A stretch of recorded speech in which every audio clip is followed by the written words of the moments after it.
I gotta pull up, hold on, I gotta pull up YouTube.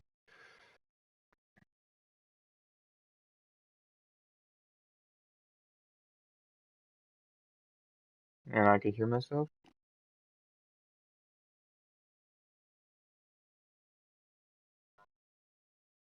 Oh, I could hear myself. There we go. And then we'll all have the chat. Just right there. This is Doki Doki Literature Club. I am afraid to play this game. I'm always afraid to play this game. I will never not be afraid to play this game. And, yeah.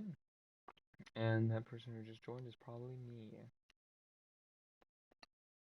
'Cause that's, me spectating my chat. Alright. Do we want to wait for some friends to join, or do we want to... Or should we just go straight into it? I think we should go straight into it. Alright. Oh wait, I gotta... Hold on. This is a big stream, so I have to actually... I have to do something on.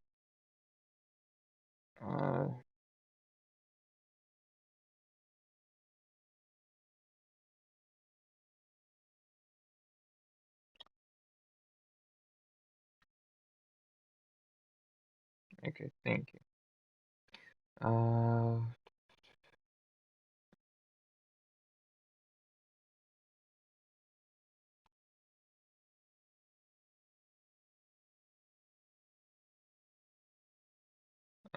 Wait a minute. Okay. Skip ahead. If you're watching this as a video, just skip ahead. But, I'm trying to...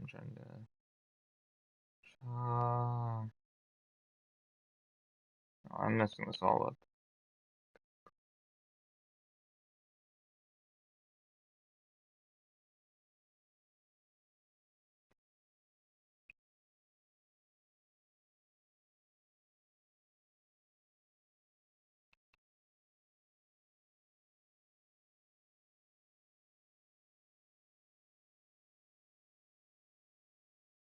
Alright, I'm ready now. I had to do something. Alright. Yeah, let's just go into it. Wait, messing around.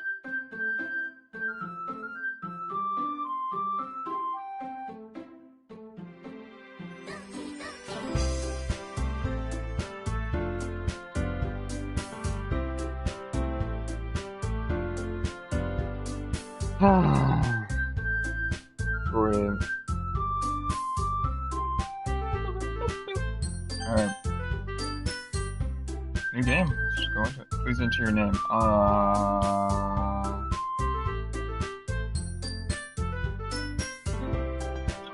We'll go. Why is this volume still getting loud? We'll go. Milk Boy.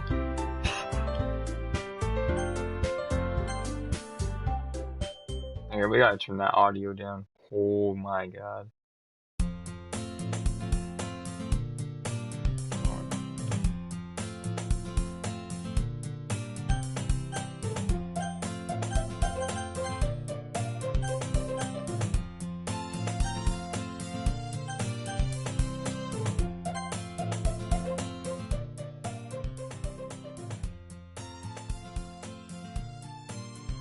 I got it here.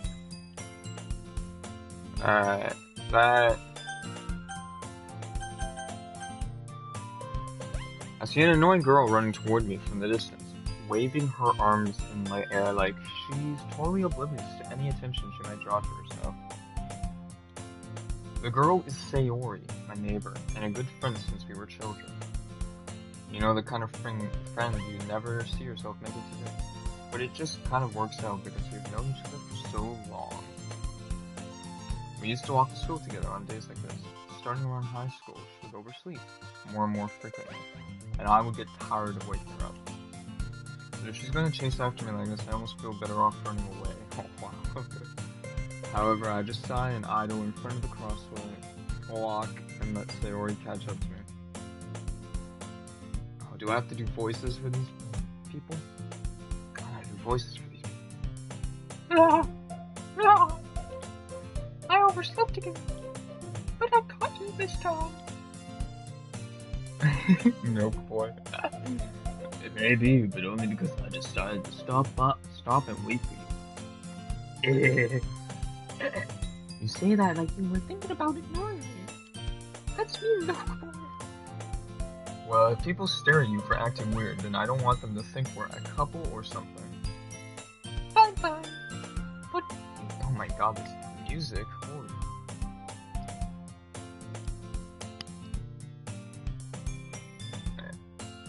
There we go. You did wait for me after all. I guess you don't have it in you to be mean, even if you don't. Oh, this Sayori. Oh my god, I'm already messing up. Whatever you say, Sayori. We cross the street together and make our way to school. As we draw near the streets, we become increasingly speckled with other students, making our daily commute. By the way, new boy, have you decided on a club to join yet? A club? I told you already, I'm not really interested in joining any clubs. I haven't been looking either. That's not true. You told me you would join a club this year. Did I? I'm sure it's possible I did in one of our many conversations where I just specifically go along with whatever she's going on about. Sayori likes to worry a little too much about me, but I'm perfectly content just getting by on average while spending my free time on games and anime. So do I. I was talking about how I'm worried that you won't learn how to socialize or have any skills before college. Your happiness is really important to me, you know. And I know you're happy, but I die at the thought of you becoming a NEET in a few years because you're not used to the real world. What's a NEET? Say, I don't know what that means. Tell me again. Say NEET again. You trust me, buddy. Don't make me keep worrying about it. Alright. I'll look at the few clubs if it makes you happy. No promises, though. Will you at least promise me a little? Or try a little? Yeah, I guess I'll promise you that. Yay! Why do I let myself get lectured by such a carefree girl? More than that, I'm surprised I even let myself relent her. I guess seeing her worry so much about me makes me want to ease her mind at least a little bit, even if she does exaggerate everything inside of her head. The school days is as ordinary as ever, and it's over before I know it. After I pack up my things, I stare blankly at the wall, looking for an ounce of motivation. Clubs. Me want clubs. Sayori wants me to check out some clubs. I guess I have no choice but to start with the anime club. I mean, that's what I'm gonna do when I go to college, so that's really my choice. Hello! Sayori must have come into classroom while I was facing her. I look around and realize that I am the only one left in the classroom. I thought I'd catch you coming out of the classroom, but I saw you just sitting here and spacing out, so I came in. Oh my god. Honestly, you're even worse than me sometimes. I'm impressed. You don't need to wait up for me, if it's going to make you late to your own club. Well, I thought you might need some encouragement, so I thought, you know... Know what? Well, then you could come to my club. Sayori? Yeah. There is no way I'm going to your club.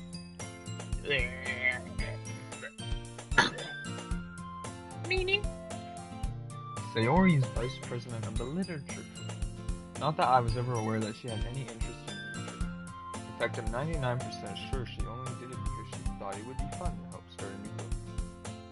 Since she was the first one to show interest after the one who proposed the club, she inherited the title vice president. That said, my interest in literature is guaranteed to be even less. Yeah, I'm going to the anime club. Come on, please. Why do you care so much anyway? Well, kinda toured the club yesterday. I was bringing a new member. And Natsuki made cupcakes and everything. Don't make promises you can't keep. I can't tell if Sayori is really that much of an airhead or if she's so cunning as to have planned all of this out. I let out a long sigh.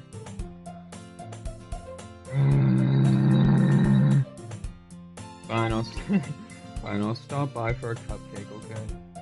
Yes! Let's go. And thus today marks the day I sold my soul for a cupcake. I dejected had J.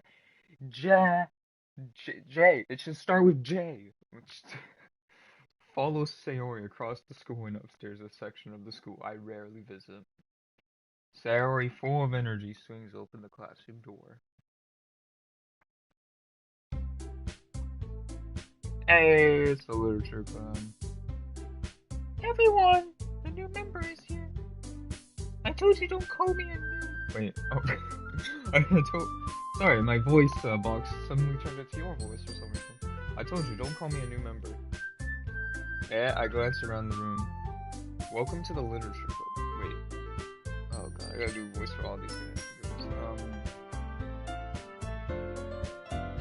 Welcome to the literature club. It's a pleasure to meet you. Sayori always says nice things about you. Seriously? You're a boy?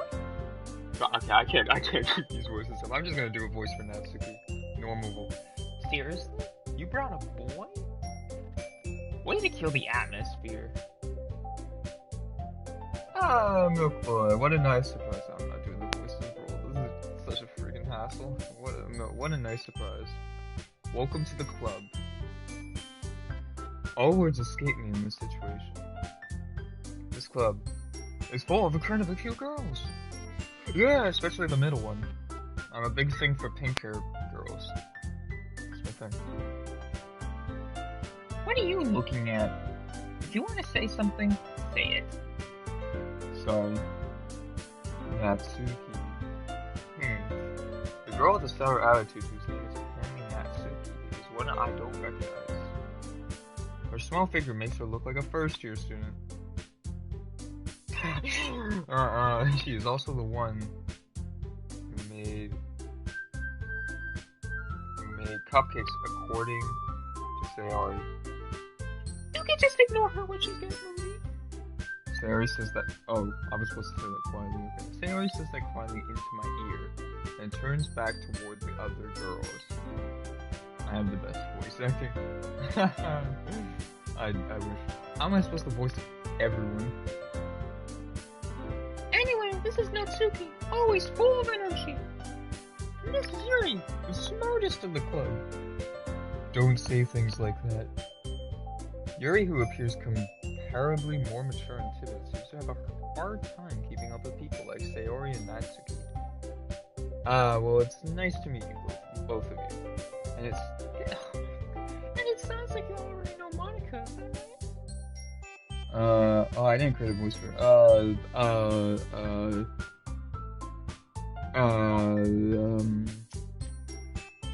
That's right. It's great to see you again, Milk Boy. Monica smiles sweetly. We do know each other. Well, we rarely talked, but we are in the same class last year. Monica was probably the most popular girl in the class. Smart, beautiful, athletic. Basically completely out of my league. So having her smile at me so genuinely feels a little. You too, Monica. Come sit down. Milk Boy, we made room for you at the table, so you can sit next to me and Monica. I'll get the cupcakes. Hey! I made them. I'll get them. That was such a manly voice for Natsuki, what the hell? Sorry, I got you. Then how about I make some tea as well? I mean, Yuri, I also made a manly voice for him, so...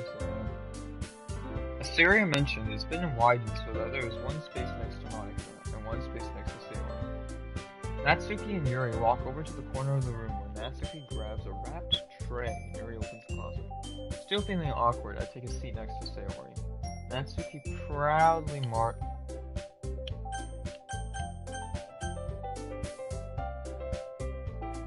Alright, back to the train here.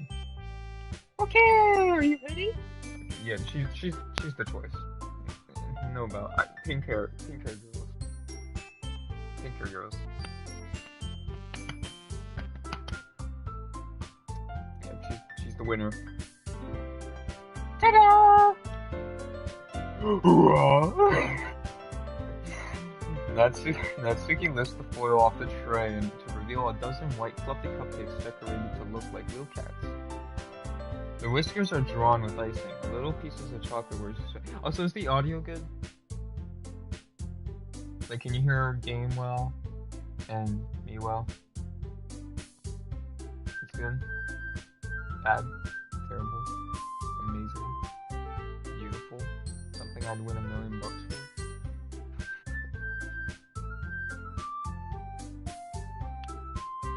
The whiskers are drawn with icing, and little pieces of chocolate were used to make ears. So cute! Oh my god. I had no idea you were so good at baking, Natsuki. Haha, well, you know. Just hurry and take one. Sayori grabs one first, then Monica, I follow. It's delicious! Sayori, oh my god, my head's it's gonna hurting from all this voice acting. Sayori talks with her mouth full and has already managed to get icing on her face. I turn the cupcake around in my fingers, looking for the best angle to take a bite, don't we all? Natsuki is quiet. I can't help but notice her sneaking glances in my direction. Is she waiting for me to take a bite? I finally bite down. The icing is sweet and full of flavor. I wonder if she made it for herself. This is really good. Thank you, Natsuki. Why are you thanking me? It's not like I... Haven't I heard this somewhere before? made them for you or anything. Yeah, I thought you technically did. Sayori said, Well, maybe. But not for you, you know, you dummy. Alright. I give up on Natsuki's weird logic and dismiss the conversation. Yuri returns to the table carrying a tea set. She carefully places a teacup in front of each of us before sitting down the teacup next to the cupcake tray. Oh my god. I can't. I'm really having a cupcake soda in me. Holy crap, I can't speak. You keep a whole tea set in this classroom? Don't worry, the teachers gave us permission.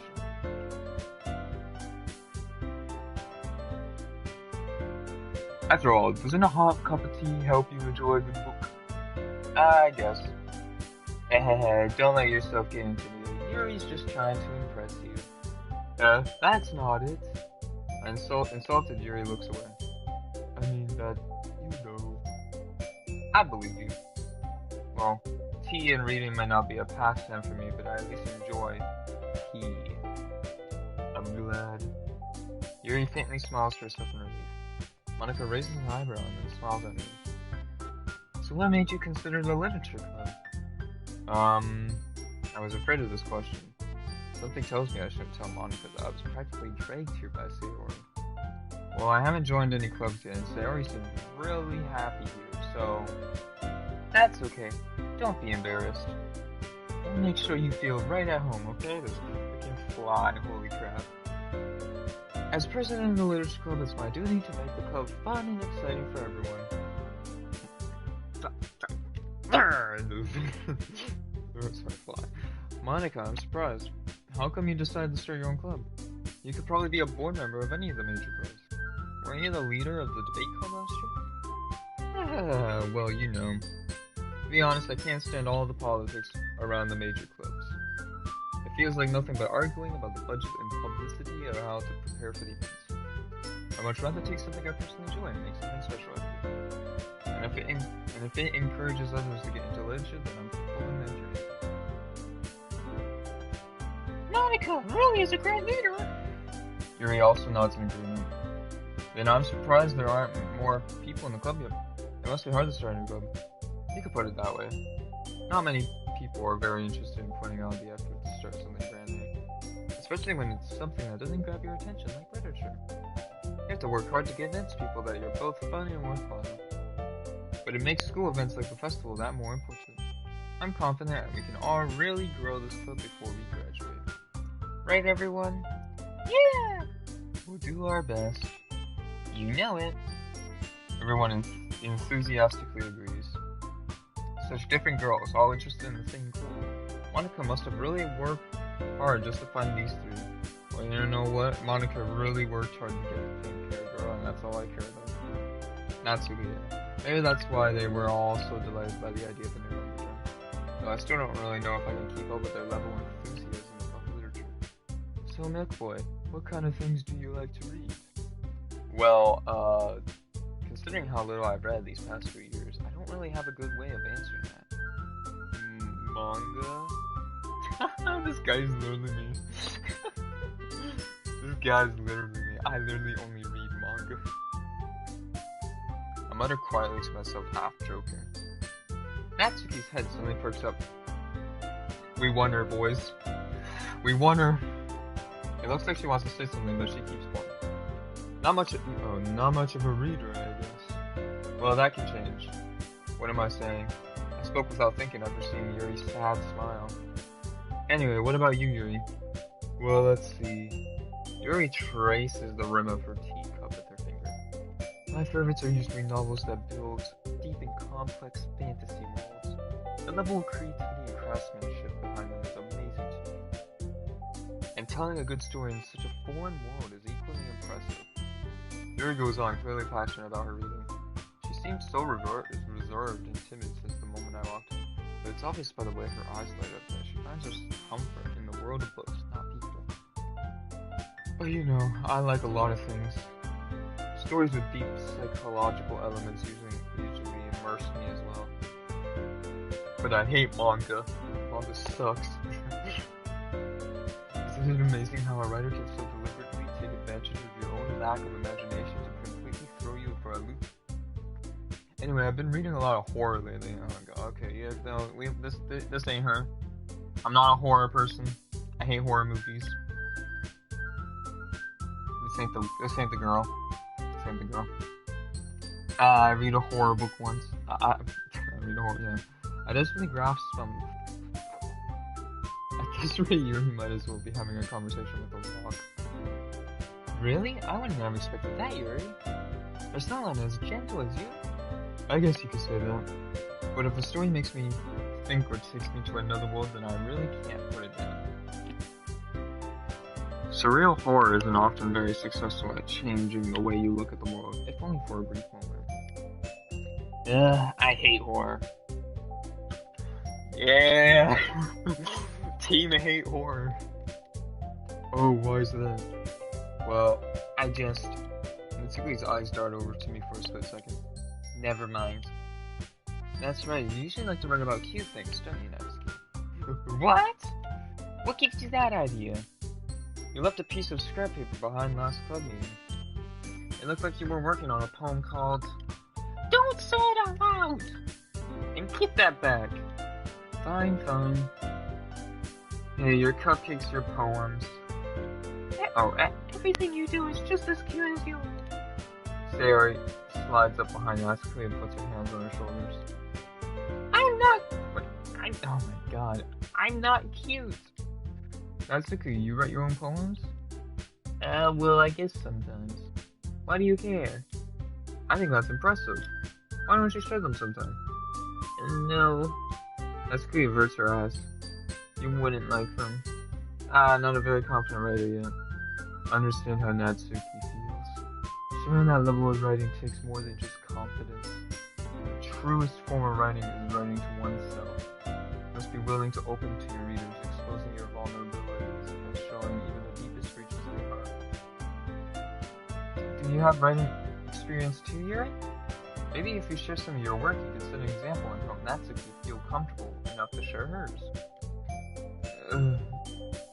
I guess it's the same for Yuri. Aww, I wanted to read everyone's poems. We all stay in silence for a moment. Okay, I have an idea, everyone. Question mark? Natsuki and Yuri look quizzically. Yeah, Monica. Let's all go home and write a poem of our own. the next time we meet, we'll all share them with each other. That way everyone is even. Yeah, let's do it. Plus, now that we have a new member, I think it will help us get a little more comfortable with each other and strengthen the bond of the club. Isn't that right, Milk Boy? Monica smiles warmly at me once again. Hold on, there's still one problem. Yeah, what's that? Now that we're back to the original topic of me joining the club, I bluntly come forth with what's been on my mind the entire time. I never said I would join this club. I'm joining this club, rolling. Pink hair girl? Sayori may have convinced me to stop by, but I never made any decision. I still have other clubs to look at, and I lose my train of thought. All four girls stare back at me with dejected eyes. But I'm sorry, I thought. Milk boy. Milk boy! Milk boy! You all. I'm defenseless against these girls. How am I supposed to make a clear-headed decision when it's like this? That is, if I'm writing poems, if that is the price I need to pay in order to spend every day with these beautiful girls. Right. Okay, I've decided then. I'll join the literature club. I'll be when the girl's eyes light up. Yeah, I'm so happy! Sarah wraps her arms around me, jumping up and down. Hey, you really did scare me for a moment. If you really just came for the cupcakes, I'd be super pissed. No, I'm not just coming for the cupcakes. I don't care about the literature. I care for some other cupcakes. Or should I say cupcake? then that makes it official. Welcome to the literature club. Ah, thanks. I guess. Okay, everyone. I think with that we can officially end today's meeting on a good note. Everyone remember tonight's assignment. Write a poem to bring to the next meeting so we can all share. Monica looks over at me once more. Milk Boy, I look forward to seeing how you express yourself. Hahaha. Yeah. Can I really impress the class star Monica with my mediocre writing skills? God, I'm literally in English class. I already feel the anxiety welling up inside me.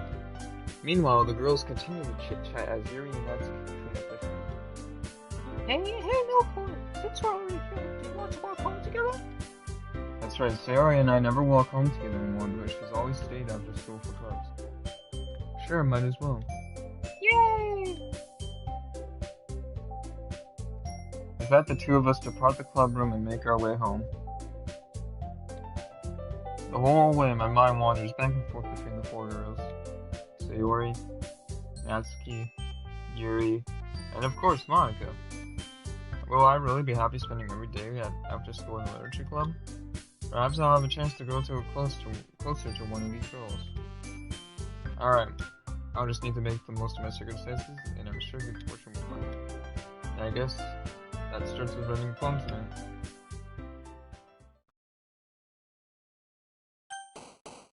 It's time to write a poem. Pick words you think your favorite club member will like. Something good might happen with whoever likes your poem the most.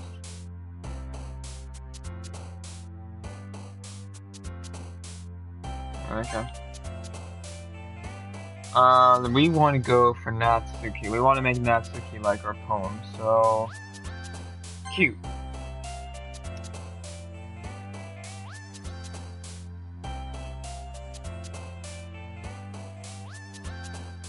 Music. Oh, frick. Vanilla. Yeah. Color. Frick. Lollipop. Poof. Yeah.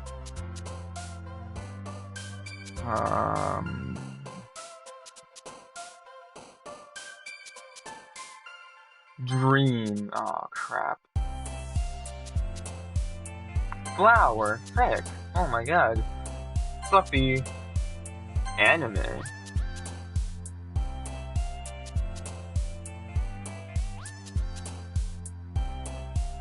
Pure. Yeah. Milk. Mouse. Oh my god, we're on a roll now. Boop. Yeah.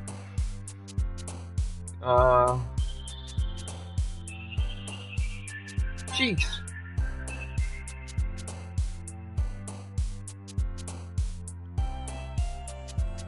Fireworks, oh my god. Puppy! Pink! Sugar. And socks. We won. We won her. We got one for Yuri, and I don't like that. We got a few for Sayori, but yeah. Hi again, Milk Boy. Glad to see you didn't run away on us. Nah, don't worry. This might be a little strange for me, but at least I keep my word. Well, I'm back at the literature club. I was the last one to come in, so everyone else is already hanging out. Thanks for keeping your promise, Milk Boy. I hope this isn't too overwhelming of a commitment for you. Making you dive head first into literature when you're not accustomed to it. Oh, come on, like he deserves any slack. Oh, you're gonna deserve. Come on. I wrote something you'll enjoy. Sayori told me you didn't even want to join any clubs this year. And last year too. I don't know if you plan to just come here and hang out or what. But if you don't take us seriously, then you won't see the end of it. Natsuki, you certainly have a big mouth for someone who keeps her manga collection in the club room. Natsuki finds herself stuck between saying Monica and manga. Manga is literature. Stiffly defeated, Natsuki pops back into her seat. Don't worry, guys. No boy always gives it his best as long as he's having fun. He helps me busy work without me even asking. Like cooking, cleaning my room. How dependable. Sayori, that's because your room is so messy, it's distracting. And you almost set your house on fire once. Is that so? You two are really good friends, aren't you? I may be a little jealous. How come? You and Milk Boy can become good friends too. Nope. Sayori. As usual, Sayori seems oblivious to the weird situation she just put me into. Oh, Yuri even brought you something today, you know? Wait, Sayori. Me? Not really. Don't be shy. It's really nothing. What is it? Never mind. Sayori made it sound like a big deal when it's really not. What do I do? I'm sorry, Yuri, I wasn't thinking. I guess that means it's up to me to rescue the situation. Hey, don't worry about it. First of all, I wasn't expecting anything in the first place, so any nice gesture from you is a pleasant surprise. It'll make me happy no matter what. Is that so? Yeah, I won't make a big deal if you don't want it to be. Alright. Well, here. Yuri reaches in her bag and pulls out a book. I didn't want you to feel left out, so I picked out a book that I thought you might enjoy. It's a short read, so it should keep your attention, even if you don't usually read. And we could, discuss it if you want to. This is... How is this girl accidentally being so cute? She even picked out a book she thinks I like, despite me not reading much. Yuri, thank you. I'll definitely read this. I enthusiastically take the book. Well, you can read it at your own pace. I look forward to hearing what you think. Now that everyone's settled in, I expected Monica to kick off some scheduled activities for the club. That doesn't seem to be the case. Sayori and Monica are having a cheery conversation in the corner. Yuri's face is already buried in the book. I can't help but notice her intense expression like she was waiting for this chance. And I can't believe that this fly keeps trying to go into my mouth. And it's annoying. Meanwhile, Natsuki is rummaging around in the closet. Ugh. I hear Natsuki utter an exasperated sigh from within the closet. She seems to be annoyed by something. I approach her in case she needs a hand. You looking for something new? Freaking Monica! She never puts my stuff back in the right spot. What's the point in keeping your collection organized if someone else is just gonna mess it up? Natsuki slides a bunch of stacked books and boxes across the shelf. Manga? You read manga, right? Sometimes. Manga is one of those things where you can't admit you're really into it until you figure out where the other person stands. How did you know anyway? I heard you bring it up at some point. Besides, it's kind of written on your face. What's that supposed to mean? I see. There's a lone volume of manga amidst a stack of various books on the side of one of the shelves. Curious, I pulled it out of the stack. There it is! Natsuki snatches it out of my hand. She then turns to a box of manga and slips the volume right into the middle of the breast. Ah, much better. Seeing a box set with one book missing is probably the most irritating thing in the world. I know how that feels. I get a closer look at the box that she's admiring. Parfait Girls? It's a series I've never heard of in my life. That probably means it's either way to my demographic or it's simply terrible. If you're gonna judge, you can just go do it through the glass on that door. She points to the classroom door. Yeah, I wasn't judging anything. I didn't even say anything. It was the tone of your voice. But I'll tell you one thing, Milk Boy. Consider this a lesson straight from the literature book. Don't judge a book by its cover. I always judge a book by its cover, which is funny. In fact, Atsuki pulls out the first volume of Parfait Girls from the box. I'm going to show you exactly why. She shoves the book right into my hands. Ah, I stare at the cover. It features 4 girls in colorful attire striking animated feminine poses. I said feminine 3 times, yes, I know. It's exceedingly Mo. Don't you just stand there. What? Natsuki grabs my arm and pulls me out of the closet. She then takes a seat against the wall beneath the windsills.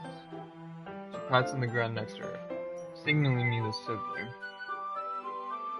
Wouldn't chairs be more comfortable? I take my seat. Chairs wouldn't work. You can't read at the same time like that. Yeah, what's that? I guess it's easier to be close together like this. Don't just say that. You'll make me feel weird about it. Natsuki crosses her arms and scooches an inch away from me. Sorry. I didn't exactly expect to be staying this close to her either. Not that I can say it's particularly a bad thing. I open the book. It's only a few seconds before Natsuki once again inches closer, reclaiming the additional space while she hopes I won't notice. I can feel her peering over my shoulder, much more eager to begin reading than I am. Wow, how long has it been since I read the beginning? You don't go back and flip through the older volumes every now and then? Not really. Maybe sometimes after I've already finished the series. Hey, are you paying attention? I am, but nothing's really happened yet, so I can talk at the same time. It looks like it's about a bunch of friends in high school. Typical slice of life affair. I kind of grew out of these since it's rare for the writing to be entertaining enough to make up for the lack of plot. So, what should I expect from this? Is it going to be a plot? Well, obviously. You think I would enjoy something that didn't have a plot? I mean, well, I guess I know what you're saying. A lot of the beginning is about simple things.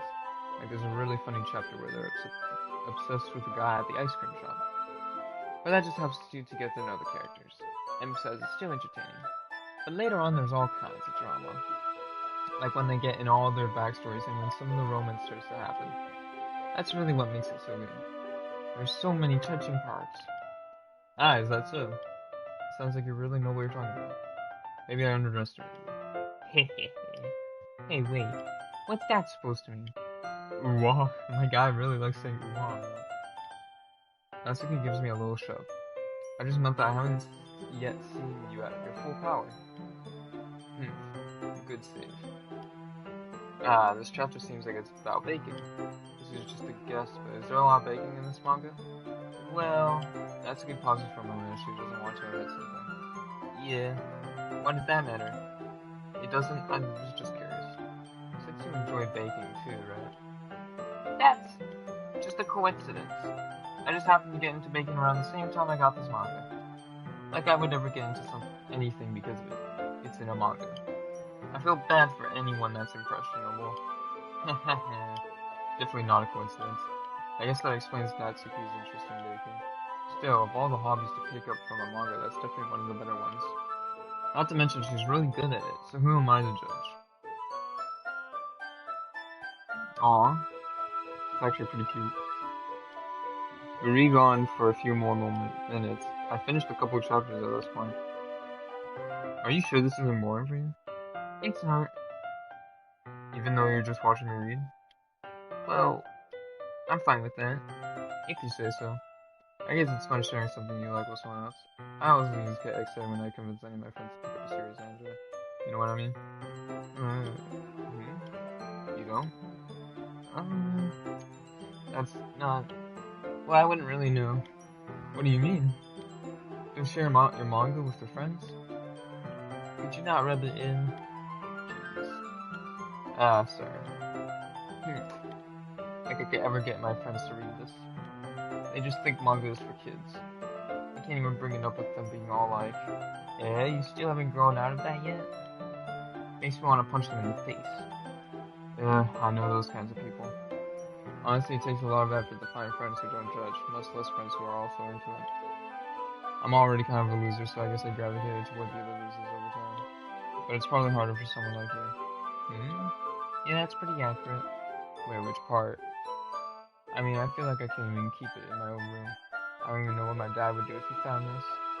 At least it's safe here in the club room. Except Monica was kind of a jerk about it. I just can't win, can I? Well, it paid off in the end, didn't it? I mean, here I am reading it. Well, it's not like that solves any of my problems. Maybe. But at least you're enjoying yourself, right? So... Jeez, that's enough. Are you gonna keep reading or what? Yeah. I flipped the page. Suddenly Natsuki starts laughing. I totally forgot that happens. Natsuki puts her finger on one of the panels. Minori's my favorite character. You always feel a little bad for her since she's so unlucky. But it gets especially bad when... Oh, I shouldn't be talking about that yet. Just finish this chapter. Natsuki voices sparkles with excitement. It's a stark contrast to her usual bossy tone. But if she's not used to sharing her favorite manga with her friends, I can understand why. It's hard to express in words the feeling you get when connecting with someone like that. And being able to provide that to Natsuki for him is a rare experience. The thought makes me smile and roll to myself. Okay, everyone. Yeah? Are y'all ready with today's poems? Oh, come on. Could your timing be any worse? Sorry. I just need to make sure we have enough time. Though you do look pretty cozy over there. Natsuki suddenly notices how close she's gotten to me. She hastily slides herself a good 12 inches away from me. That's my favorite number, so I'm glad I'm fine with that. Alright. Guess I'll stop here for now. I close the book and hand it towards Natsuki. You're just giving it back? Don't you want to know what happens? Yeah, but... I could just, Don't be dumb. Just take it home with you. Huh? Is that really alright? I say that mostly because I didn't really plan on using my spare time to read this. Well, of course. It would take forever to finish if you didn't take it home. Just to finish that one before tomorrow so we can start the next one. And if it gets spent, I'll kill you. By tomorrow. I only got part way through the volume so far. I might fall behind on some shows if I try to get through this. But I suppose that's necessary sacrifice in exchange for seeing Natsuki's enthusiastic face. It's not that long to read a manga. And you have your whole life to watch shows. I think you can live without it. For a day or something. I could be watching anime right now. I literally could be watching Overlord. I could be watching Gurren Lagann right now. ReZero, all that right now. But hey, I'm playing this super fun game. Or am I more scared of what will happen if I don't finish it? Alright then. I stand up, I return to where I put my stuff and carefully slip the book in my bag. By the way, did you remember to write a poem last night? Yeah. Relaxation ends. I can't believe I agreed to do something so embarrassing. I couldn't really find much inspiration since I've never really done this before. Well, now that everyone's ready, why don't you find someone to share with? I can't wait. Sarah and Monica enthusiastically pull out their poems. Sarah is on a wrinkled sheet loosely torn from a spiral notebook. On the other hand, Monica wrote hers in a composition notebook. I can already see Monica's pristine handwriting from where I sit. That's clean nearly and reluctantly complies while reaching into the bags. I need to say myself. Who should I show my poem to first? Probably Natsuki. I like Natsuki. I told Natsuki I was interested in her poems yesterday. It's probably only fair if I shared mine with her first.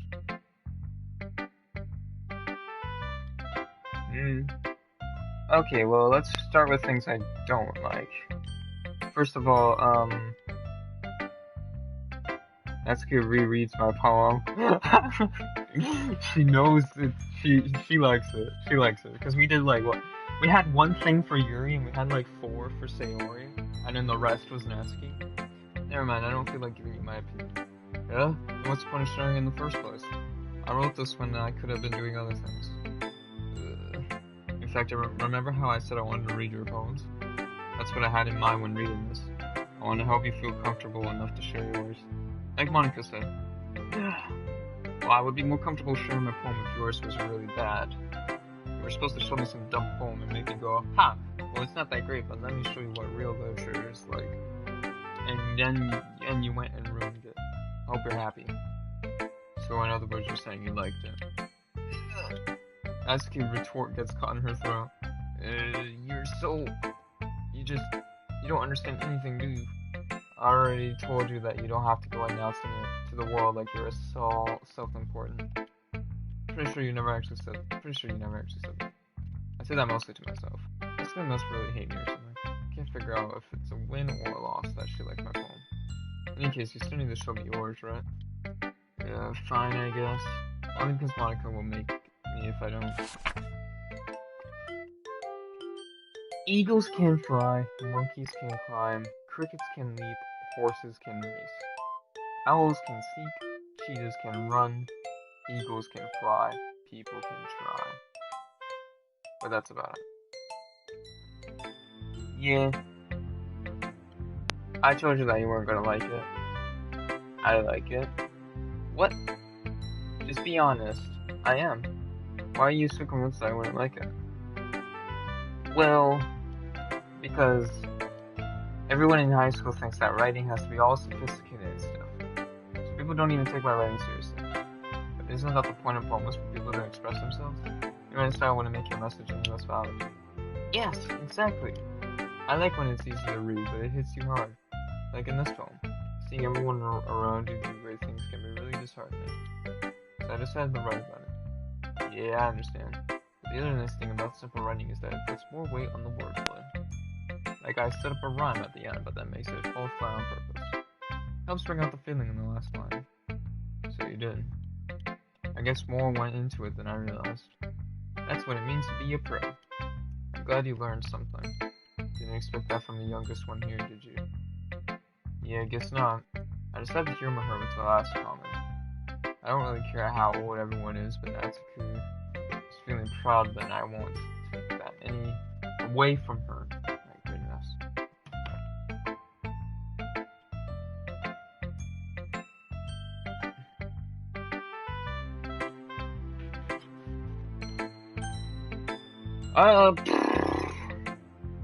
Sayori. This is a good poem, Milk Boy. Are you sure it's your first time? Of course. It's not that good. Am I the kind of guy who would be writing poems in his spare time? I guess you're right. But that's why you impressed me. Well, to be honest, I was afraid that you wouldn't do it seriously. Or you wouldn't write one at all. I'm really happy just that you wrote one. It just reminds me of how you're really a part of the club now. Not to mention the fact that I'm standing in front of you in the club room. Well, of course. I'm not really into it yet, but that doesn't mean I'll break my promise. See? It's like I said before, Milk. Deep down, you're not selfish at all, you know. Trying new things like this for other people. That's something that only really good people do. Thanks, Sayori. I'm not sure if Sayori sees the full picture of my motivation here. Then again, I can't deny that she's part of the reason I joined. Knowing how much this means to her and all. Yeah. And I'm gonna make sure you have lots of fun here, okay? That will be my way of thanking you. Alright, I'm gonna hold on to you for that. Yay! Now you'll read my poem too, right? Yeah. Right? Oh my god, don't worry. I'm really bad at this. We'll see about that. My goodness.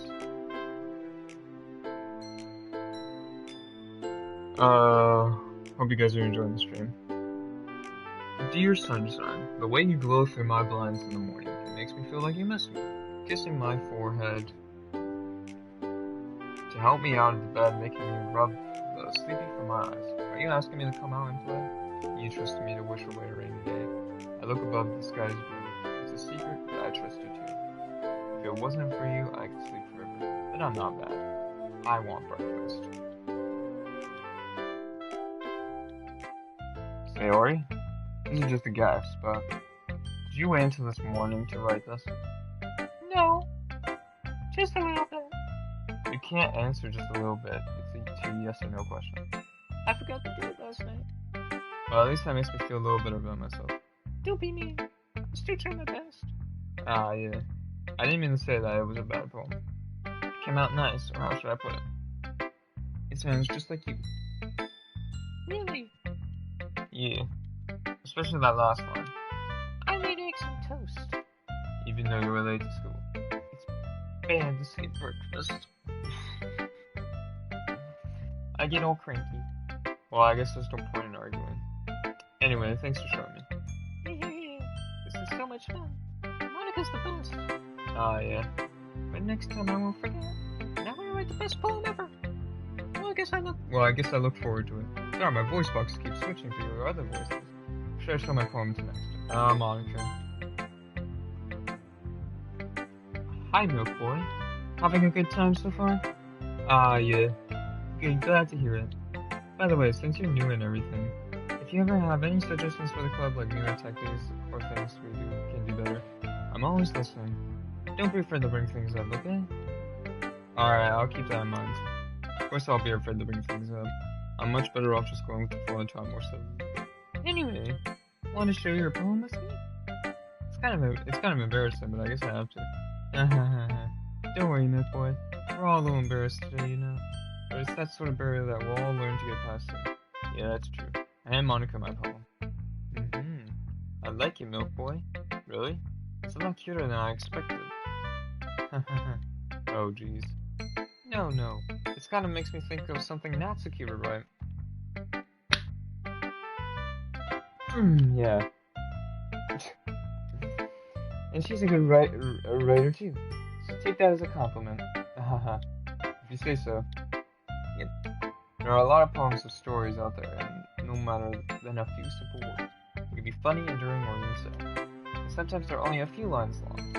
They might even feel like they're written for kids, but if you think about them, they can express views of the world that would apply to anybody. I see. So you're saying that Natsuki is kind of like that? Sort of. Hold on. What is history?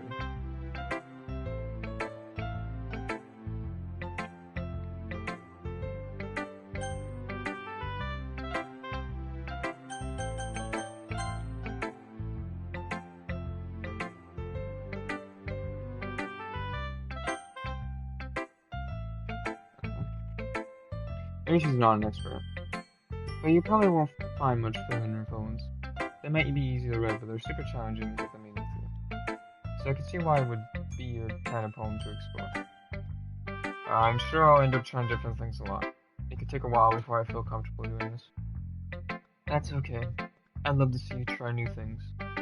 That's the best way to find the kind of style that suits you. Everyone else might be a little bit biased toward their own kinds of styles. But I always hope you find what suits you the most. So don't force yourself to write the way everyone else wants you to write. It's not like you have to worry about impressing them or anything. Anyway, do you want to read my poem now? Don't worry, I'm not very good. Still pretty confident for someone who claims to not be very good. That's because I have to sound confident. That doesn't mean I always feel that way, you know? I see. Well, let's read it then. Hole in the wall. It couldn't have been me. See the distraction, the sparkle protrudes. A noisy neighbor? An angry boyfriend? I'll never know. I wasn't home. I peer inside for a clue. No, I can't see. I reel, blind, like a film left out in the sun. But it's too late. My retina's already scorched with a permanent copy of the meaning of this image. It's just a little hole. It wasn't too bright. It was too deep. Sketching forever into everything. A hole of infinite choices. I realized now that I wasn't looking in. I was looking out. And he, on the other side, was looking in.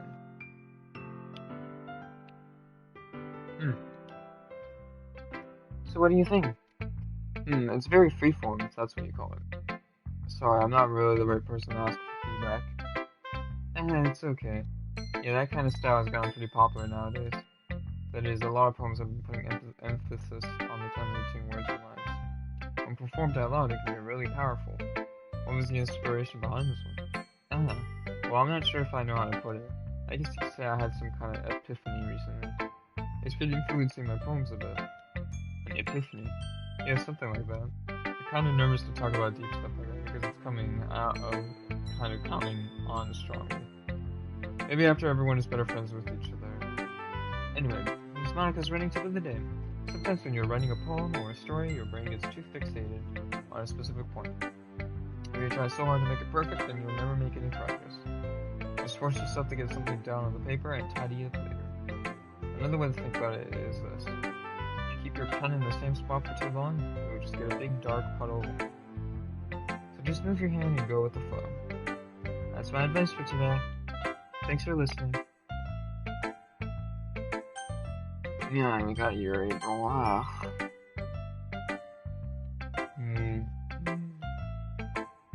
He stares at my poem.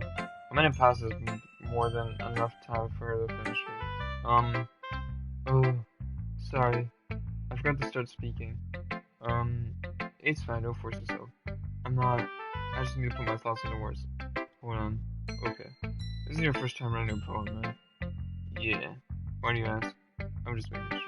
I guess that might be after reading through it. So it's that bad? Should I just call my poem bad, bro? That's because I literally wrote one thing that's hers.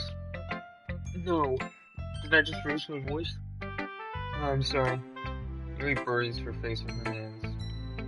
I couldn't help but notice that it's been several minutes and we really haven't gotten anywhere. It might take Yuri a while to get used to new people. It's fine, I really didn't notice. What were you saying? Right. It's just that there are specific writing habits that are usually typical of new writers. Having been through that myself, I kind of learned to pick up on them. I think the most noticeable thing I recognize from new writers is that they try to make their style very deliberate. In other words, they tend to pick up a writing style separate from the topic matter, and they form a fit the two together. The end result is that both the style and the expressiveness are weakened. Once Yuri finds her train of thought, it's as if her demeanor totally changed. Her stammering is completely gone and she sounds like an extra. Of course, that's not something you can be blamed for. There are so many different skills and techniques that go into writing even a simple poem. Not just finding them and building them, but getting them to work together is probably the most challenging part. It might take you some time, but it all comes with practice and learning by example and trying new things. I also hope that everyone else in the club gives you valuable feedback.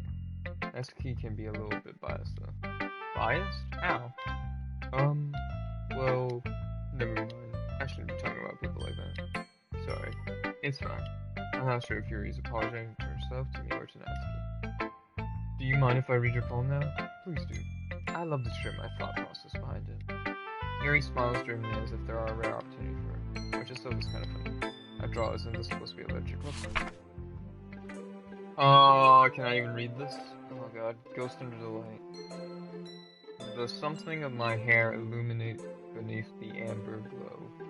Bathing. It must be this one. The last remaining street light to have withstood the test of time. The last yet to be replaced by the sickening booming something of the future. I bathe. Calm, breathing air that preserves within the past. The light flickers. I flicker back. I'm sorry, I have such terrible handwriting. No, it's not that. I just can't read it. What? I wasn't thinking that at all. But it took you a long time to read it. It took me like the same amount of time as every other poem. Well, I just don't read script very often. I actually think your handwriting is pretty. Yeah? That's a review. Also, I like the poem. Even though it's short, it really was descriptive. It wasn't too short. I usually write longer poems. No. I'm really glad you liked it. I'll be honest. Since this is our first time sharing, I wanted to write something a little more mild. Something easy to digest, I suppose. Are you into ghosts, Yuri? Actually, the story isn't about the ghost at all, no. Really? I must have totally missed the point. Well, I suppose you did only glance over it after all. You literally just said it took me a while to read it. What the freak are you talking about? But remember that poets often express their own thoughts, feelings, and experiences in their own work. They usually do more than just a simple story or paint a picture.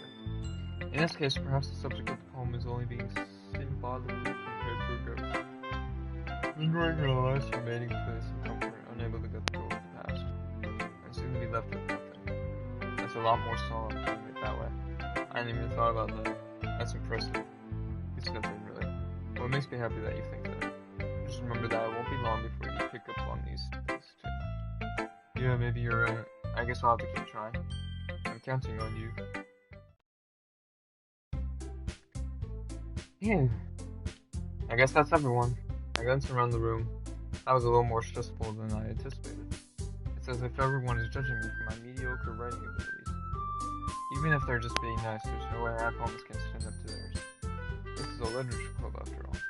I sigh. I guess that's what I ended up getting myself into.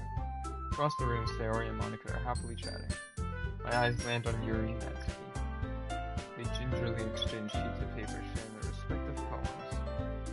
As they read in tandem, I watch each of their expressions change. Natsuki's eyebrows furrow in frustration. Meanwhile, Yuri smiles sadly. What's with this language? Yeah? Did you say something?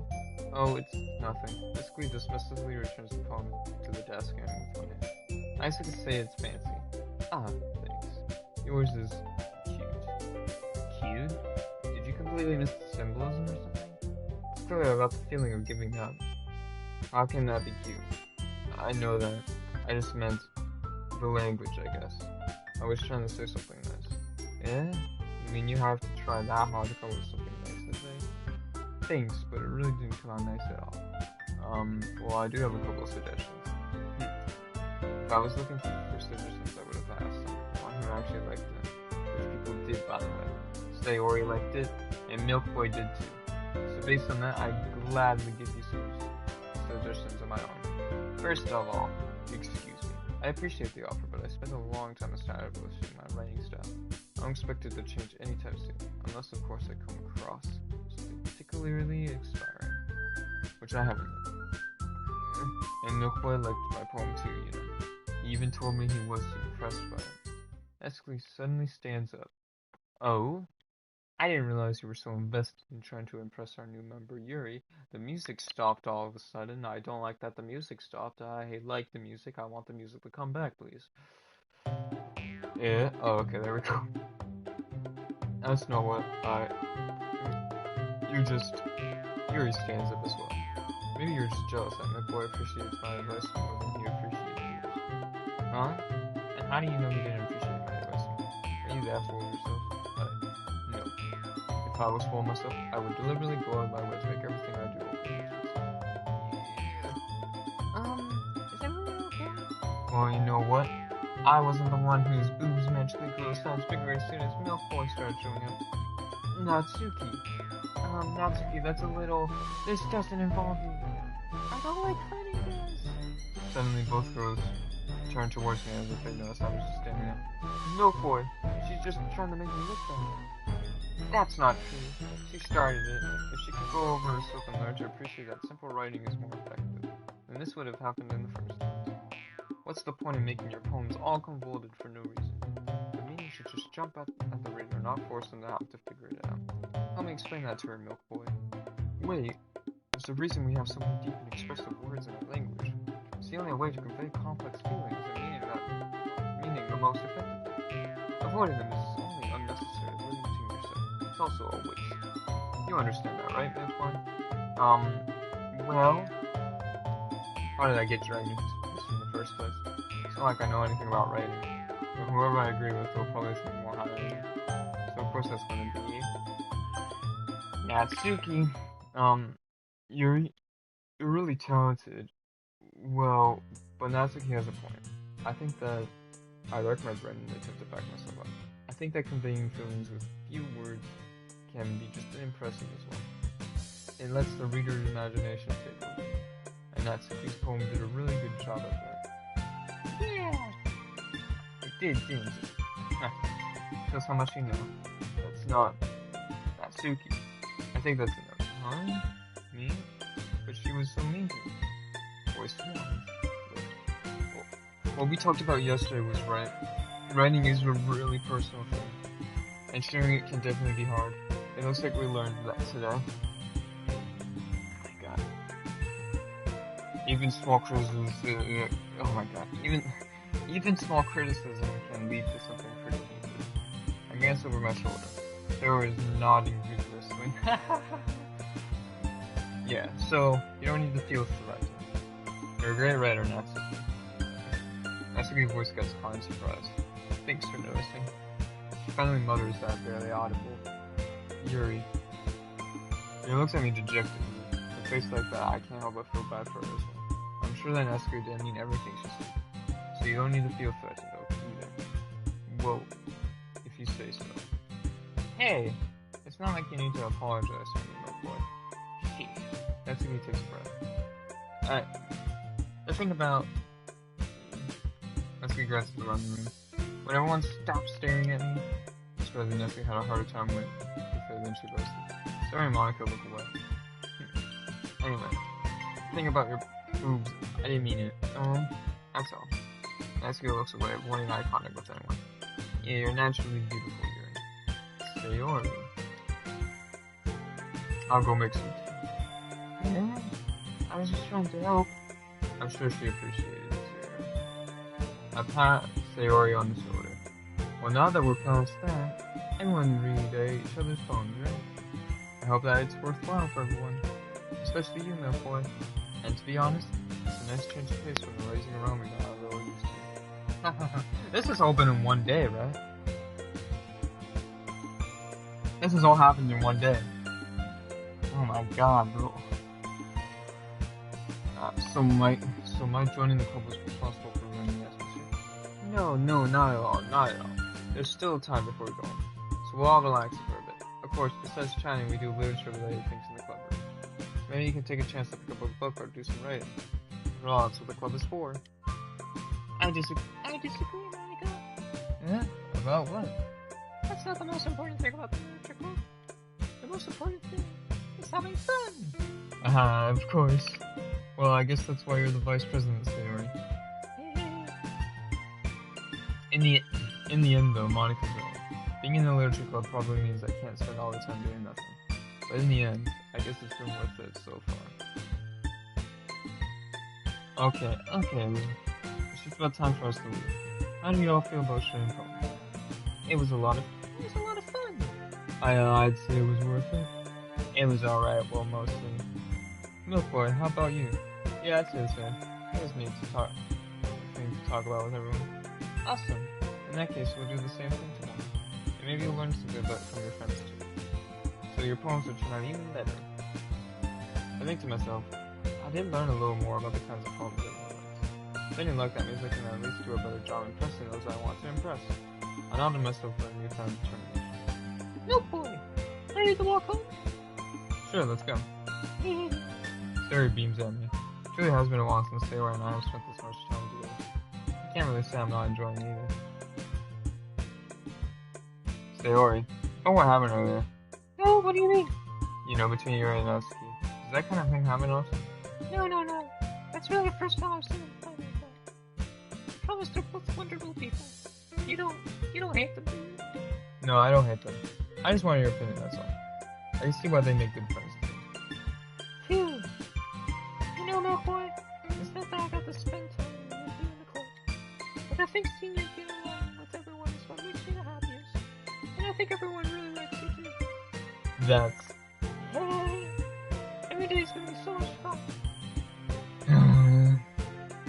It looks like Sayori still hasn't caught up onto the kind of situation. Sure, being friends with everyone is nice, but does it really mean stuff there? We'll just have to see what the future holds. Sayori. I pat Sayori on the shoulder. I said that more to myself than to her, but it's easy to use Sayori as an eternal monologue sometimes. Okay. Yeah, let's do this. Alright, another poem! Alright, we're going straight for Natsuki again. Anime. Color. What the frick? Okay. Cheeks. Mouse.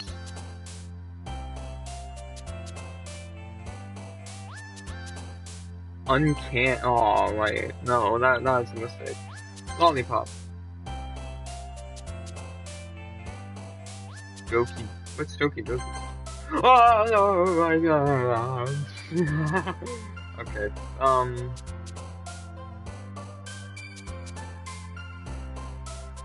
Anger.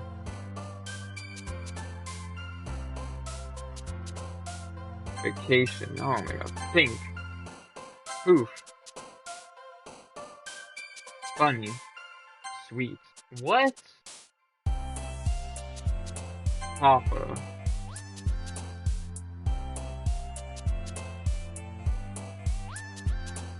Pleasure? Oh my god, I'm doing terrible.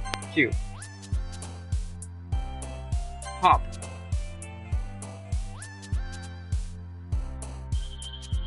Dazzle. Oh my god, bro. Heart. Oh my god. Oh no, bro. Did I get did I get Sayori? Yeah, I wrote a poem for Sayori. Oh no, bro. Yeah, oh, that was so hard. Sayori and Natsuki literally like.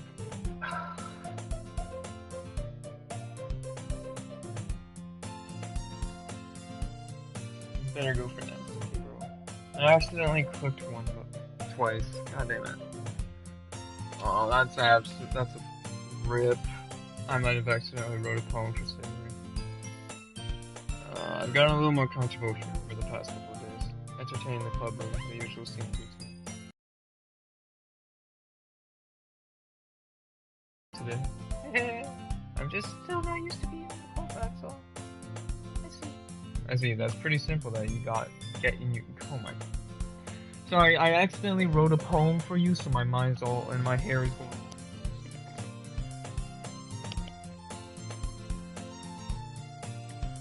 It's a pretty simple thing to get you in the good mood.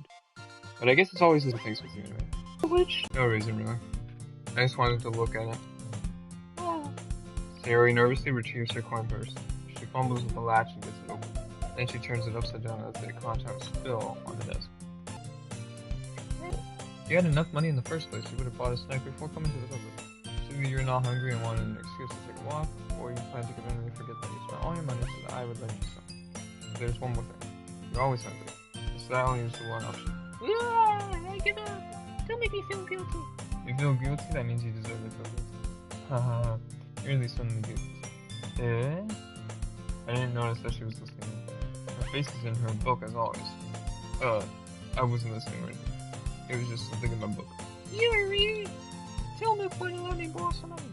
Don't get me involved like this here.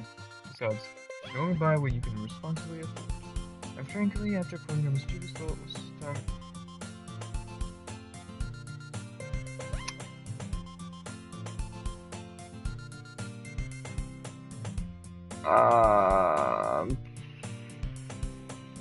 Our internet connection quality is not enough.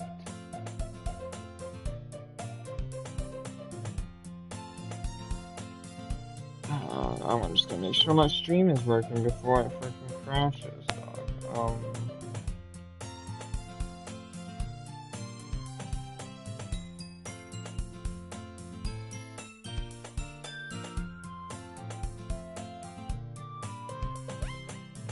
Okay, it's still working.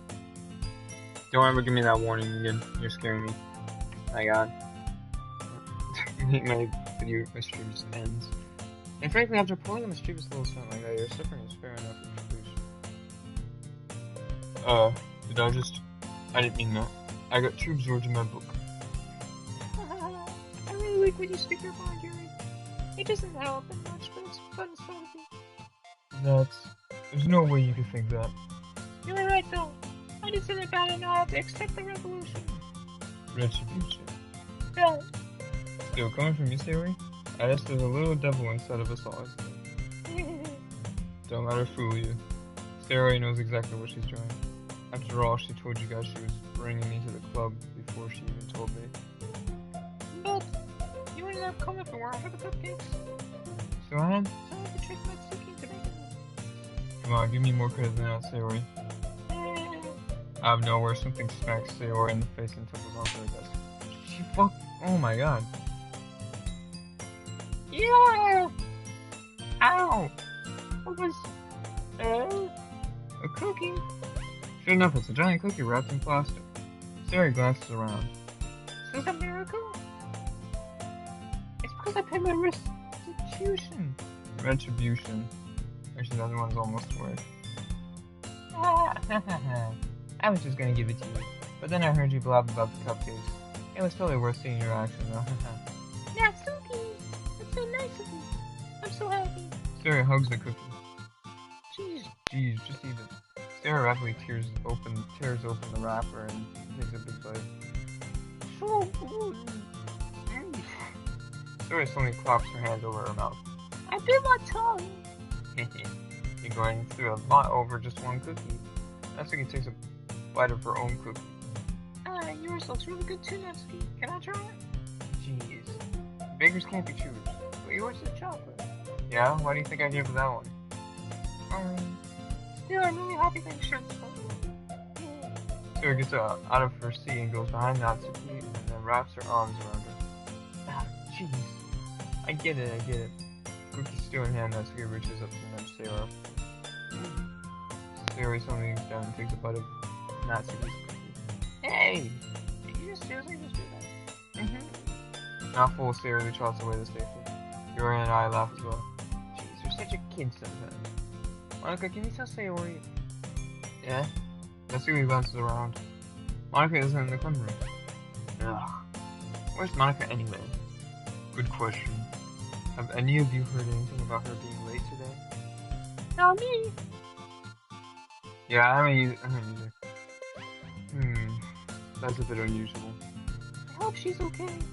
Of course she's okay. She probably just had something to do today. She's probably popular after all. Yeah? You don't think she has I wouldn't be surprised.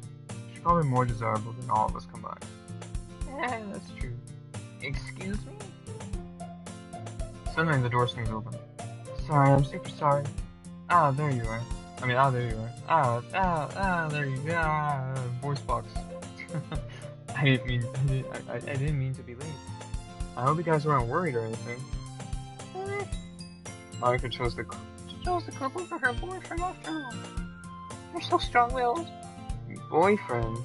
What on earth are you talking about? I got crystal glasses with me. Nah, never mind that. What held you up anyway? Well, my last period today was study hall. To be honest, I kinda just lost track of time. That makes no sense though. You would have heard the bell ring at least. I must not have heard it since I was practicing piano. Piano? I was aware you played music as well, Monica. I don't really. I kinda just started recently. I always wanted to learn piano. That's so cool. Oh my. You should, oh my god. You should play something for us, Monica. Monica looks at me. Maybe once I get a little better, I will. Yay! That sounds cool. I also look forward to it. Is that so? In that case, I won't let you down, little boy. Monica smiles sweetly. I didn't mean any pressure or anything like that. Don't worry. I've been practicing a whole lot recently. And I really love the chance to share once I'm ready. I see. In that case, best of luck. Thanks. So I didn't miss anything, did I? No, not really. I chose to leave out Sayori's mischievous escape. I'm sure Natsuki will end up complaining to her anyway. It looks like everyone has already settled down. Sayori somehow already finished her entire cookie. Yuri's back to her book and Natsuki disappeared into the closet. Did I write a poem for Natsuki? Thank God, I hope I did. It's not long before Natsuki comes up to me expecting me. Yeah. Don't worry, I kept my promise. I pull the first volume of Parfait Girls out of my bag. Natsuki takes it from my hands and quickly turns it over for me to check my wrinkles. Hey, I'm not that careless. I handle manga all the time, you know. But I just wanted to make sure. Can you blame me for being paranoid? I don't give people my manga every day, you know. That's true. I don't blame you.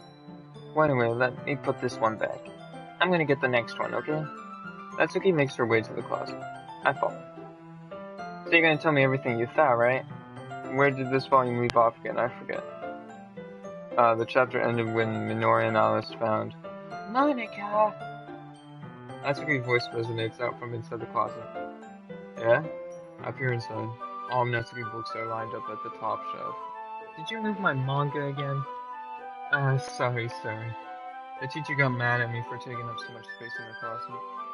So I had to move some stuff around and clean up a little bit. It's all still there, I just had to organize it a bit. Yeah, the top shelf is far above Natsuki's head. She makes a futile hop trying to figure out how to reach her manga. Jeez, it's so inconvenient. I'm moving these all back down. There's plenty of room on these shelves.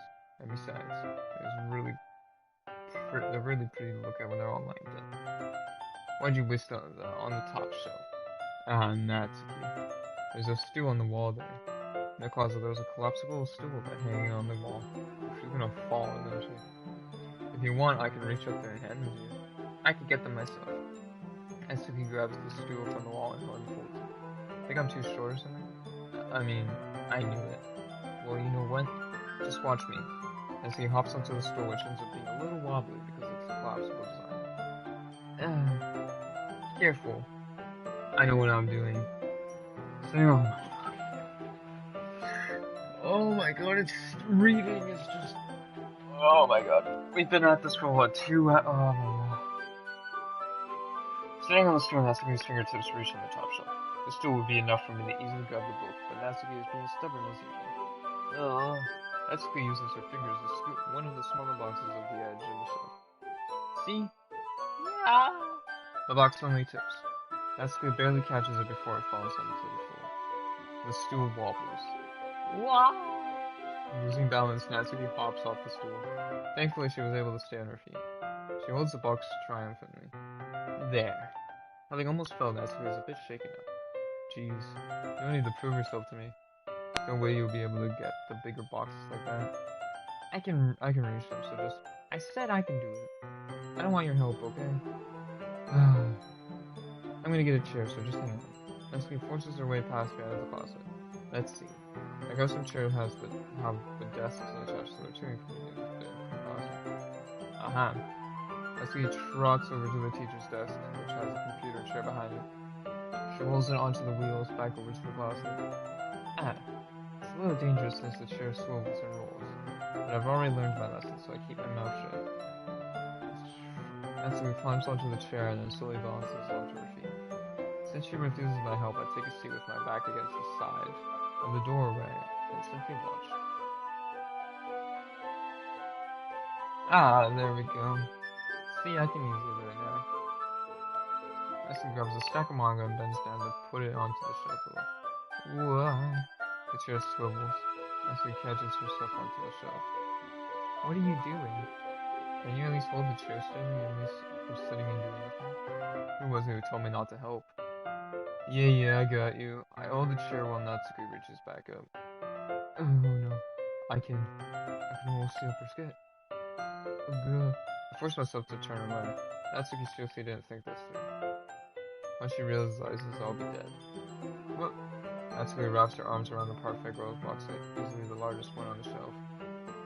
Heavy. Hey, Milk Boy. I don't think I could bend down without falling. Hurry and take this one. But then I have to let go of the chair. That's fine. Just for a second. Hurry up. Alright. Let me just stand up. I slowly release my grip from the chair. What do you mean, stand up? Natsuki looks down at me. Why are you all the way back?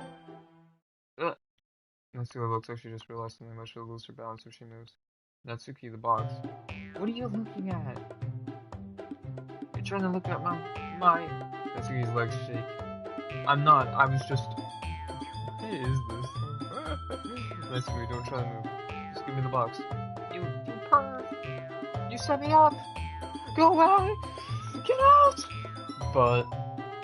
I'll do it myself. The chair suddenly swivels beneath Natsuki's feet. Natsuki! Yeah! The scene turns into chaos in a split second. The chair flies from under Natsuki's feet. Vertically, I try to catch her. The box topples out of her head and the book goes flying. I got it! Crash! Ah! The full force of Natsuki's body against me throws me to the ground. A whole bunch of books pelt me in the face. Natsuki tries to shield herself with her own arms as Her face lands straight on my chest. Ugh. My right arm and my back seriously felt the impact. Ugh. Slowly, Natsuki comes to her senses. She presses her arm straight into me to prop herself. Natsuki seems to realize that it's not the floor that's beneath her. Gross, gross. Yeah. My fist pounds into my chest. Natsuki then hoists herself to her feet. What were you thinking, you sicko? Everything okay over here? I heard a lot of loud noise. Monica suddenly peers in. Monica, see what happens when you put the manga on the top shelf? Are you trying to kill your club members or something? Jeez. Sorry. Oh, and one more thing. It seems like your most recent club member is a total pervert. So I hope you're happy. I didn't... Somehow it's impossible for me to explain this whole bizarre situation to Monica. I didn't do anything, I swear. I know, don't worry. Monica says that quietly to me. Looks like I'm off the hook. Oh no! I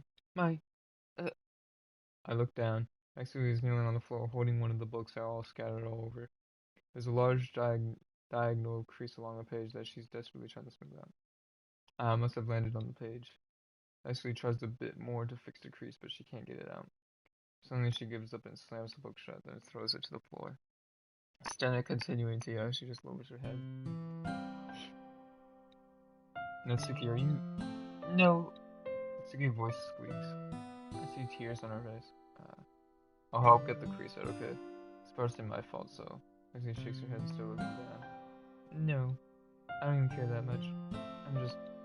having a really bad day today. Natsuki sobs again. I didn't mean to take it all on you. I really didn't mean to. It's fine. Is there anything you want to talk about? Natsuki shakes her head. Just every day is so hard. I just want to go to the club in. Natsuki falls silent again. I can't press her, so I can only do what I know how to do. Alright. Well, I'll help clean this up. And I'll move the rest of your manga for you. I pick up volume 2 of Perfect Girls. We'll set this one aside. This will help cheer you up a bit, right? We can get started on it once I'm done here. Natsuki looks up with her glossy eyes. Her lip quivers. You're really nice to me. Huh? That sounds really strange coming from Natsuki. I didn't expect it at all. Well, I'm just treating you like a friend, you know? Natsuki lowers her head and slips another sob. I'm not sure what happened to her today, but being nice is the least I could do. The next couple of minutes are silent between us, and I begin gathering the scattered books. I make sure to slip them into the box to their correct order. After a little bit, Natsuki starts opening. It isn't long before we're done, and I hoist the box onto the shelf where Natsuki wanted to pull it. Then I get on the stool and quickly finish moving the rest of her books from the top shelf. Alright, that should do it. I hop off the stool. Natsuki averts her gaze. Thanks. It's nothing. Natsuki was holding the volume I set aside. Alright, I'm ready. Good. Even if you weren't, I'd make you anyway. You're taking responsibility for what you said. Think about cheering me up, if you insist. I'm sitting the spin squad as last time, and I opened the second one. Natsuki's mood quickly improves, laughing and pointing things out to me. She's surprisingly sharp, making me know of a lot of little repeated jokes and background elements. In the end, I'm pretty impressed by how everything ties together in this manga. I guess Natsuki has a good taste after all. After some time, Monica gets our attention as usual, and it's time to share poems again. Guess I will be holding on to this for now. Yep. Even you sound more enthusiastic this time. Well, I'm starting to get into it, you know. Told you. Yeah. Return to my seat and slip a book into my bag. Should I show my poems here first? No! My god. Natsuki, of course.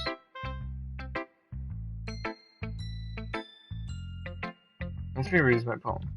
She keeps glancing at me and then back at the poem. Oh god, told me I wrote it. But now she must have read it more than once. Alright. Is it that bad? No, it's not. It's good, it's really good, okay? There, I said. Oh, this wasn't supposed to happen at all. Why can't you just be bad at this?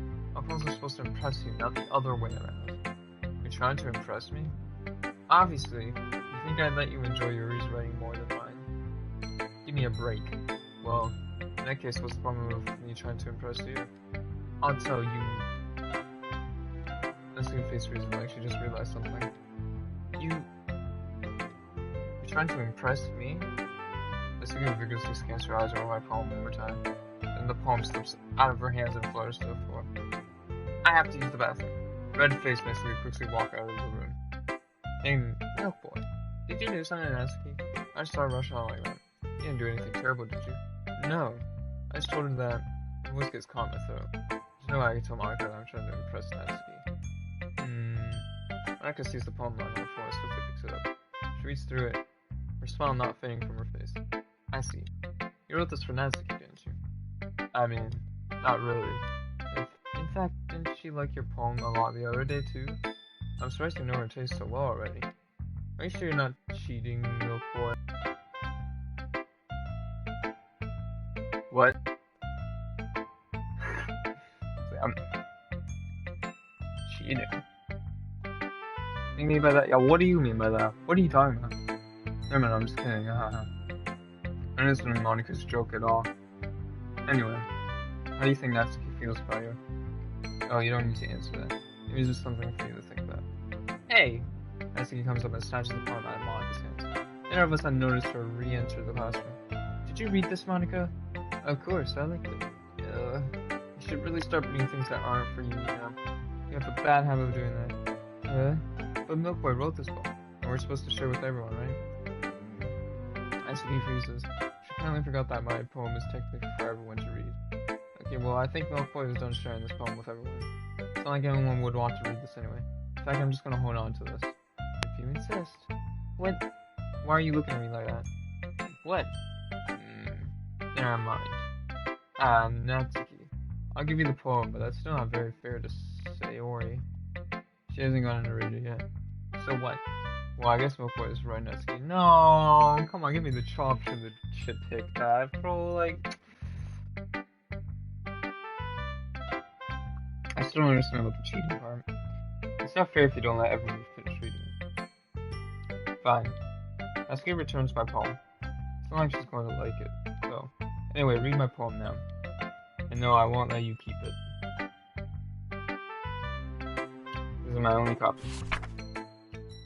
Amy likes spiders. You know what I heard about Amy? Amy likes spiders. Icky, wriggly, hairy, ugly spiders. That's why I'm not friends with her. Amy has a cute singing voice. I heard her sing. Oh my god, this is hard to read. I heard her singing my favorite love song. Every time she sang the chorus, my heart would pound. To the rhythm of the words, but she likes spiders. That's why I'm not friends with her. One time I hurt my leg really bad.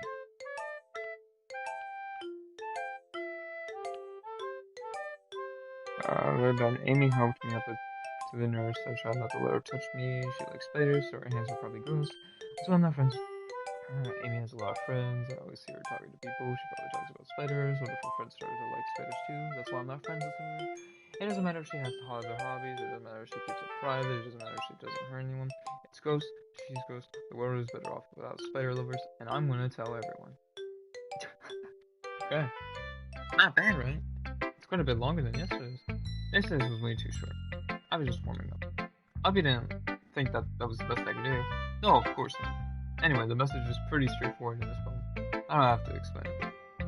Sometimes you can explain complicated issues with much similar analogies. And it helps people realize how stupid they're being.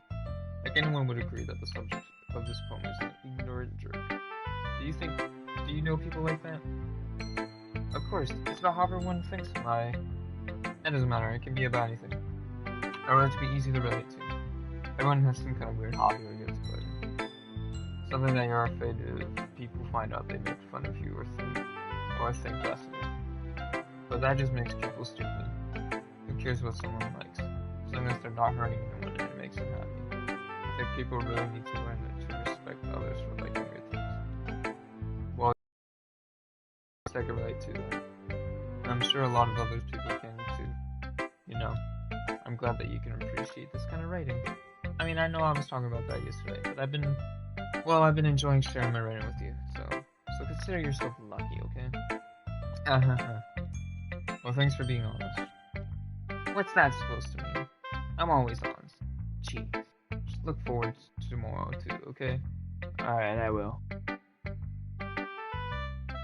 Who should I show my poem to next? Didn't I technically show it to Monica? Why would I need to show it to Monica again?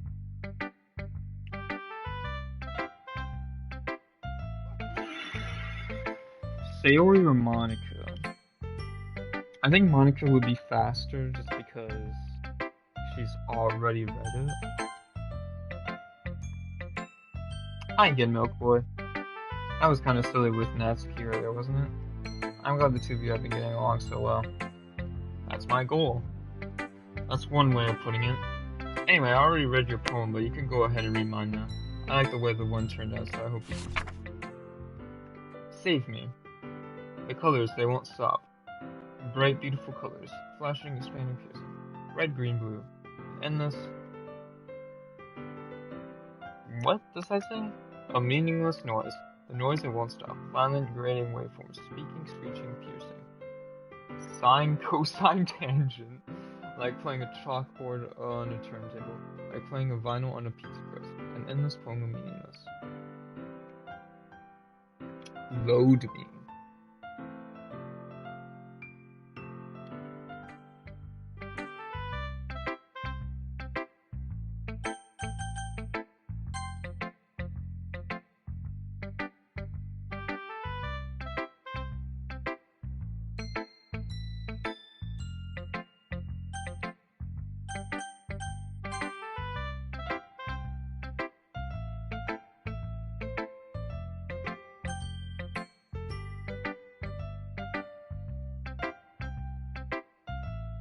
It's even more abstract than last one, huh? Oh ha ha ha. I guess it's just the way I write. I'm sorry if you don't like it. No, I never said that.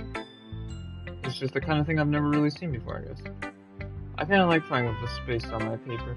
Jeez, freaking nice. Ah, my god. Stop.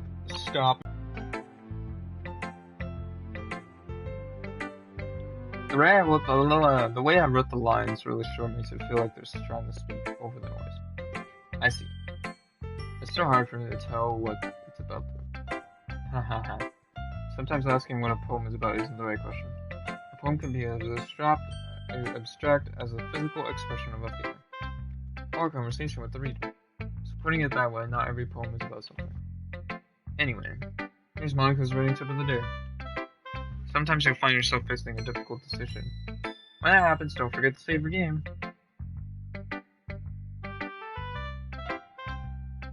I already saved my game though. Do I have to save again?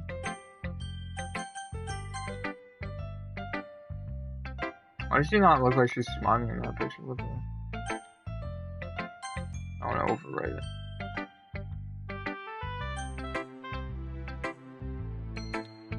You never know when you might change your mind. Or when something unexpected might happen. Wait, is this tip even about writing? What am I even talking about? That's my advice for today. Thanks for listening. Who should I show my poem to next? Sayori. I'm not a Yuri fan. Ooh, I like this one, Milk Boy. It has some nice feelings in it. I'm glad. Does that mean it's better than yesterday's? Let me think. I don't know. It has to be better than yesterday's because I did more for you than yesterday's. I guess I like them both. It's not very helpful, you know. Well, I'm not very good at figuring out if poems are good or bad. But that's what I just go from my heart. If it makes me feel things, then it must be a good poem. I'm not sure that's exactly how it works. And I guess conveying feelings is pretty important part. Yeah, maybe. Honestly, I don't even know what kind of writing you like in the first place. Yeah, me neither. Huh? Why don't you at least try giving it some thought? You want the rose for me? That's so sweet. Yeah, but you always think about other people. You need to think about yourself once in a while. If you don't, you might end up getting hurt or something. Well, I don't really know what you mean, but I'll try to keep it in mind. Well, whatever. Anyway, let's see. I guess it's like a happy poems. Wait, sometimes I like sad poems. Sometimes a little bit of both. There's a word for that, right? What's the word I'm looking for? Oh my god, I don't know if I could keep this voice up, bro. Bittersweet. Yeah. I like things that are happy and things that are sad. happy and sad. I can see you liking something sad, Sailor.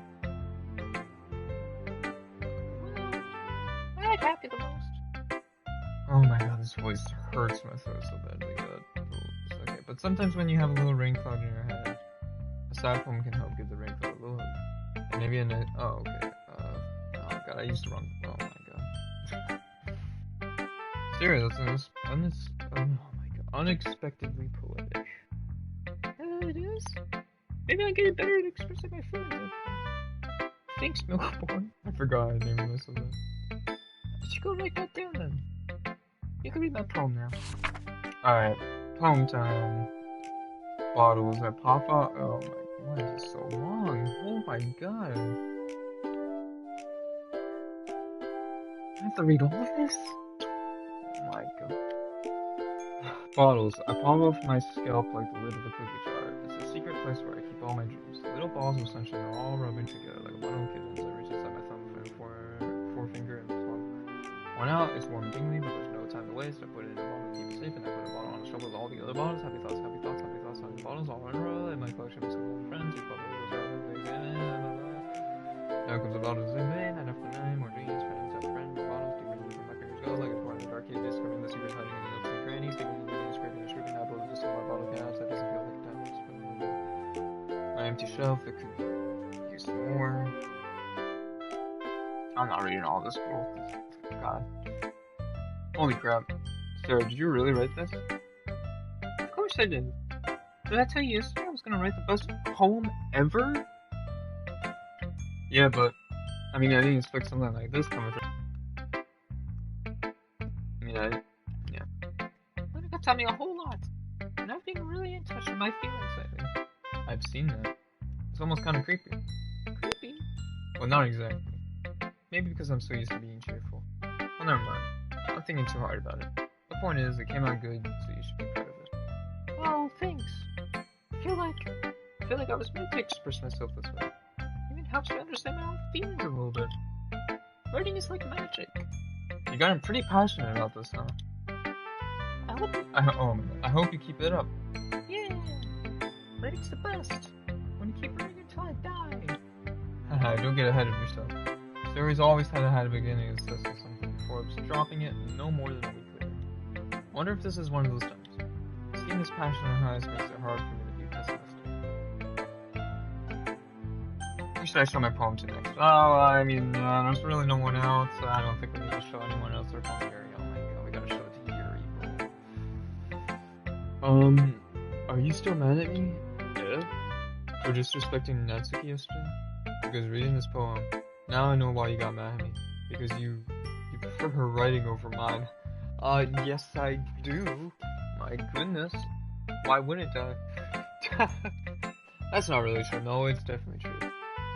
Meaning when I disrespected her, I disrespected you too, didn't I? Oh no. Bro, I literally, my last poem was less like yours than now. I wrote like 3 things. Yuri, you might be reading into this a little too much. How could I be so stupid? I always let things happen. And I'd rather think before I speak, I just come off as awkward and unlikable. But if I speak without thinking, the things I want to keep inside come out, and people hate me. So please don't force yourself to be around me. I know this is what Monica wants, but it's not fair for you when you could be enjoying your time with Natsuki and Sailor. Yuri, please. It makes it easier for me if you don't express any concern. Besides, I'm a booster. That's all I need. Yuri smiles sadly and puts her head down on her desk. I'm frustrated. I don't hate her, but it's as if she's not capable of listening to me over her own thoughts. I sigh to myself. All I can do is accept that that's how she is. She wants to be left alone, and I have no choice but to abide to that request. And that's exactly the request I'm going to do, because I don't care about Yuri. Okay, everyone. We're all done reading each other's poems, right? I have something extra planned today, so if everyone comes to at the front of the room. Is this about the festival? Well, sort of. Do we have to do something for the festival? It's not like we can put together anything good in just a few days. We'll just end up embarrassing ourselves instead of getting any new members. That's a concern of mine as well. I don't really do well with that. Don't worry so much. We're gonna keep it simple, okay? We won't need much more than a few decorations. Sarah has been working on posters, and I've designed some pamphlets we can give out during the event. Okay, that's great and all. But that doesn't tell us what we're actually going to be doing for the event. Ah, sorry, I thought you heard about it already. We're going to be performing. Performing? Monica? Yeah, we're going to be having a poetry performance. Each of us are going to choose a poem to recite during the event. But the cool part is we're also going to get to let anyone else come up and recite poems too. So they're always putting it on posters in case anyone wants to prepare ahead of time. Sarah, who's been coloring a poster, holds it up for us to see. Are you kidding me, Monica? You didn't already start putting up those posters, did you? Well, I did. Do you really think it's that bad of an idea? Well, no, it's not a bad idea, but I didn't sign up for this, you know. No way I'm going to be performing in front of a group of people like that. There's no way this hair is literally getting in my eyes. I agree with Natsuki. I could never in my life do something like that. Imagine it. Yuri shakes her head in fear. Guys? No, Sayori. I understand where they're coming from. Remember that Natsuki and Yuri have never shared their poems with anyone until just a couple of days ago. It's a lot to ask for them to say their poems out loud to a whole room full of people. I kind of overlooked that. So I'm sorry. But I still think we should give it our best. We're the only ones responsible for the fate of this club. If we start the event and each put on a good performance, then it will inspire others to do the same. Let me just poke my finger into Natsuki's eye really quick. And the more people who perform, the better we'll be able to show everyone what literature is all about. Yeah, it's about expressing your feelings, being intimate with yourself, finding new horizons, and having fun. That's right, and it's those reasons that we're all in this club today. Don't you want to share that with others? To inspire them to find the same feelings that brought you here in the first place? I know you do. I know we all do. And if it all takes for 2 minutes and we're reciting a poem, then I know you can do it. Natsuki and Yuri remain silent. Sarah, it's really hard to get new members. The least we can do is help them out a little bit. Well, maybe, but looks like Natsuki doesn't have any arguments left. Okay, fine. I guess we'll just have to get it over with. Alright. Phew. Thanks, Natsuki. What about you, Yuri? Yuri convinces around everyone else's faces. I guess I don't really have a choice. That's everyone.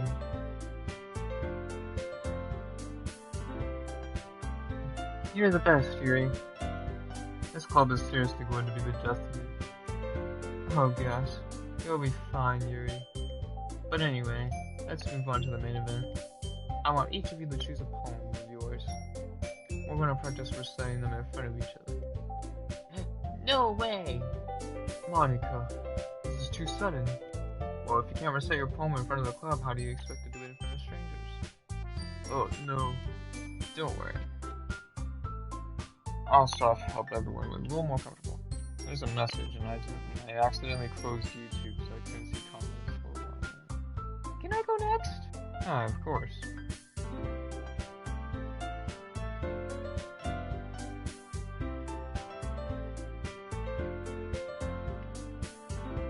Now let's see. Monica flips through her notebook this specific problem she has in mind for herself. She then stands behind the podium. My message is not popping up. Why can't I see that comment?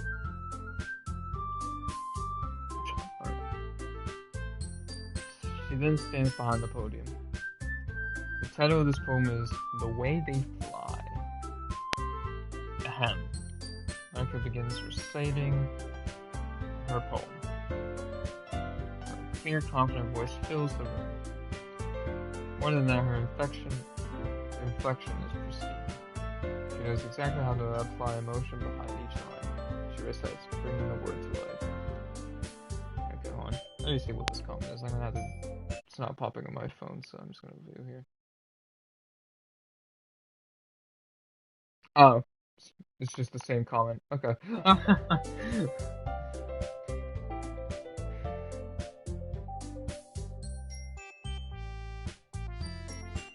Is this something she's done before? Is she simply a natural?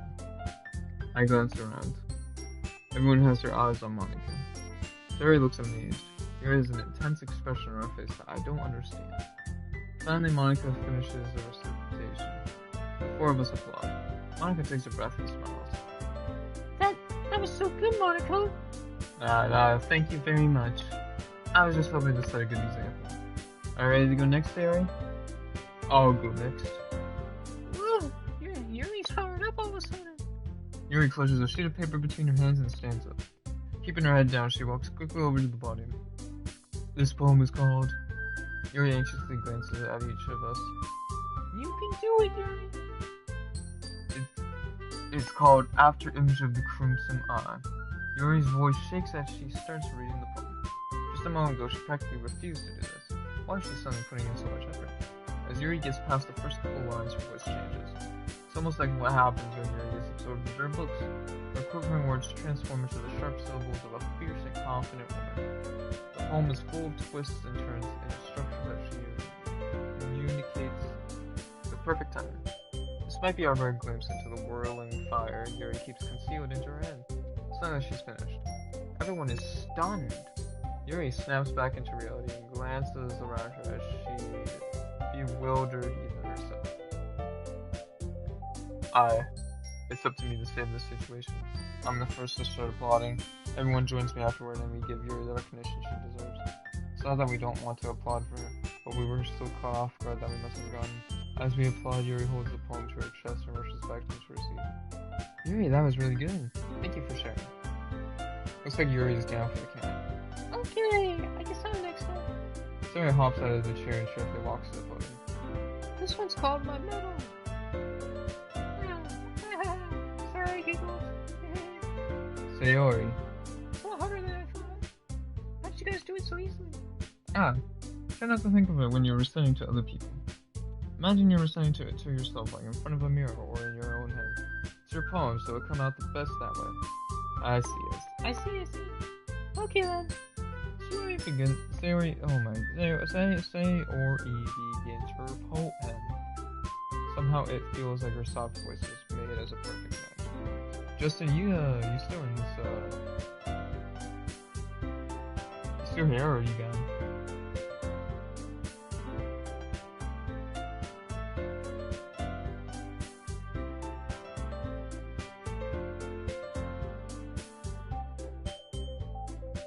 I think he's gone. Somehow it feels like her soft voice was made as a perfect match. The poem isn't aimlessly cheery like Sayori is. It's serene and bittersweet. If I were to read this on paper, I probably wouldn't think much of it. But hearing it come from Sayori's voice almost gives it a whole new meaning. Maybe this is what Sayori meant when she said she likes my poems. It's like I get to read more deeply into something I thought I never knew through. Sayori finally finishes and we applaud. I did it! Good job, Sayori. Even though quite liked it. I guess that's a good sign. What does that even mean? It came out nicely, Sayori. The atmosphere in the poem really fits nicely. But it might be that other poems wouldn't work quite as well with that kind of delivery. Yeah, I don't really understand. In other words, I've seen poems of yours with a sort of gentle delivery wouldn't work as well. They might need a little more force behind them, depending on what you're reading. Oh, I know what you mean. That's why I'm in practice on that kind of thing.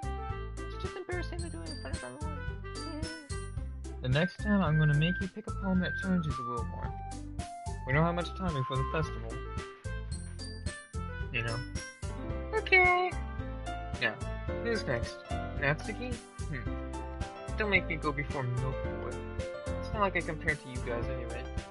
Might as well let Milk Boy lower everyone's standards a little before I have to do it.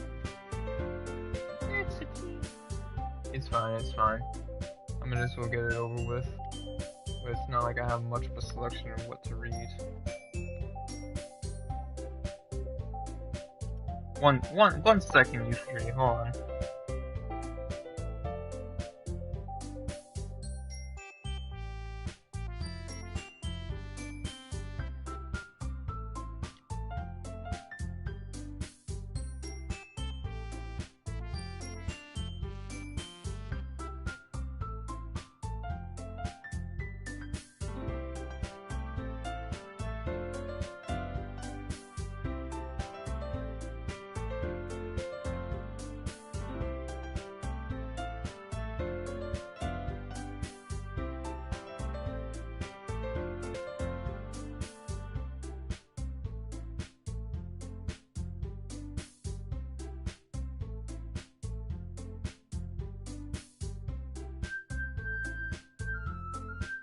Alright, anyways, sorry.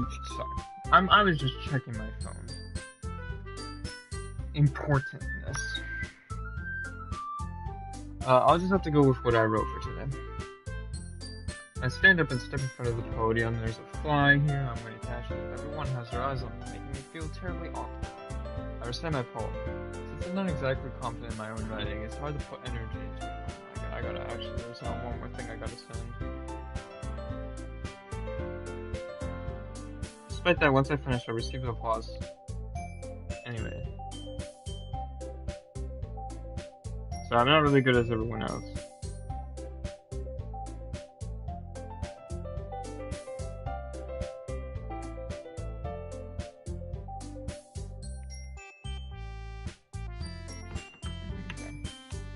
So I'm not really as good as everyone else. Don't worry about it so much. I think it's less about your abilities and more about your lack of confidence in your writing. That's something that will improve over time. Yeah, maybe. Alright then. That just leaves you, Natsuki. Yay, I'm going. Natsuki begrudgingly gets out of her seat and makes her way to the podium. This poem is called... It's called... Why are y'all looking at me? Because you're presenting.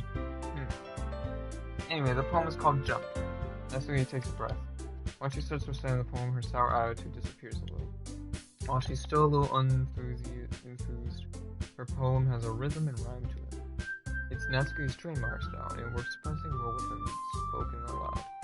The words feel like they bounce up and down as if giving life to the poem. Natsuki finishes and everyone applauds. She hops back to her seat.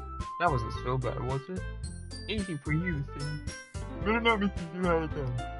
Ah, well, do you at least feel prepared enough to recite the poem in front of other people? I mean, doing it in front of other people would be way easier. I can put on whatever face I want for other people. But when it's just my friends, it's just embarrassing. That's a surprise, Natsuki. I think it would be the other way around. Well, it's just how it is, so... Well, I guess in that case, you won't have much to worry about for the festival. That's it, I want to thank everyone for coming through. It might be hard, but I hope that you all have an idea of what it's like now. Make sure you pick a poem and get through enough practice before the festival, okay? I will make a pamphlet, so let me know ahead of time when you're reciting. Jeez, I should probably find some other poem to recite instead. That's fine too. It doesn't have to be your own. I'm already pleasantly surprised that you're putting in all this effort for the club. Makes me really happy. Alright, yes, no problem. Okay, everyone. I think that's about it for today. I know the festival is coming up, but let's try to write poems for tomorrow as well. It's been working out really nicely so far, so I'd like to continue that. As for the festival, we'll finish planning tomorrow, and then we'll have the weekend to prepare. Monday's the big day. I can't wait. I can do this. I can do this. Alright. I stand up. There's no way I'll be able to find some enthusiasm as Sayori and Monica, but I'll do my best to get there. If it's for the sake of the club, and impressing Monica, then I'll have to do my best. Ready to go, Sayori? Yep. Look at you two always going home together like that. It's kind of adorable, isn't it? Jeez, guys. Don't make such a big deal about it. It must be real nice, though. Whoa. How am I supposed to respond to that? It's okay, no problem. You don't have to say it. Whatever, let's go, alright? I walk home with Sayori once more. Even though it's only been a few days, a lot of things have already changed. Today, Sayori's being a little quieter than usual. Hey, Sayori? Sorry, I was speaking up. Ah, no wonder. I was thinking about something from earlier. Can I probably get to... Sayori thumbs to the rib. So let's just say that one day Natsuki has to walk home with you. What would you do? What kind of question is that? You're kind of putting me on the spot here. I would walk home with Natsuki. How can I walk home with Natsuki? Why does the thought of that make my heart pound? I mean, I think I would be afraid of what she'd do to me if I turned her down. Isn't she so cute and fun to be around? That has nothing to do with what I just said. You admitted it. Jeez. It's not even an important speculating something that's never going to happen. Well, maybe. But I just like to think about it. It's not long before you won't need me anymore, you know? Need you. Say, alright. Can't figure out how you're saying things in your head right now. Sorry. Everyone is different. Nobody in the club is a replacement for you. If you say so, the conversation trails off and I'm left feeling awkward. but it was kind of her fault for shopping me with such a weird question. I can't just lie to her. There's something that makes her happy. I would hate to take that away from me. That's why I said there's no point in speculating. Then again, the festival is only a few days away. Who knows what will happen in that time. Oh yeah, I forgot that we gotta do this. Okay, Natsuki. Pink. Anime.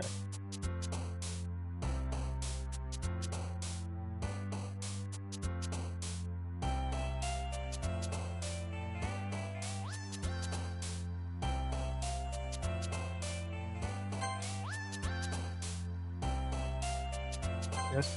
Okay. Candy. Milk. Cute. Sweet. Oh, what the heck? Rainbow. Oh, what the heck? Flower. Oh my god. Oh my god. Oop, okay. No, that's gonna be Sayori. Valentine.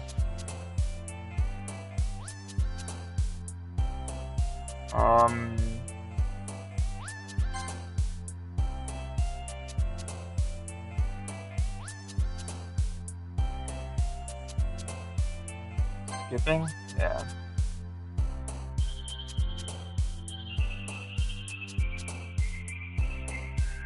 Silly. Oh my god. I think that Papa was Natsuki.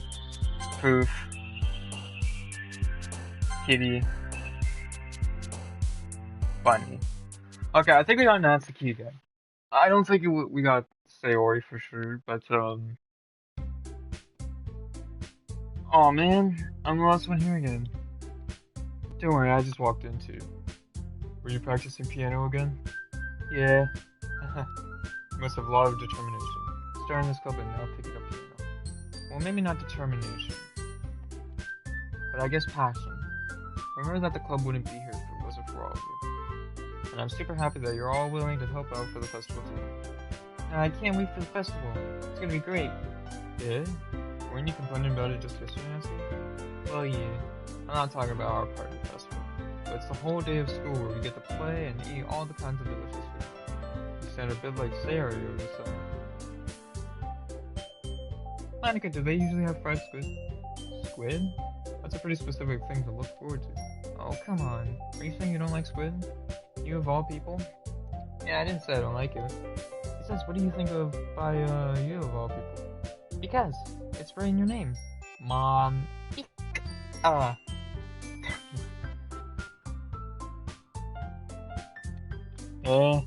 That's not how you say my name at all. No? How do you say Monica? Monica?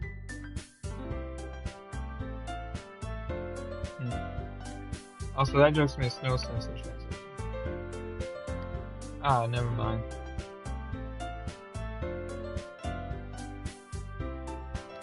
Let's just focus on our own event for now, okay? Fine. Your reactions aren't as fun as yours or Sayori's anyway.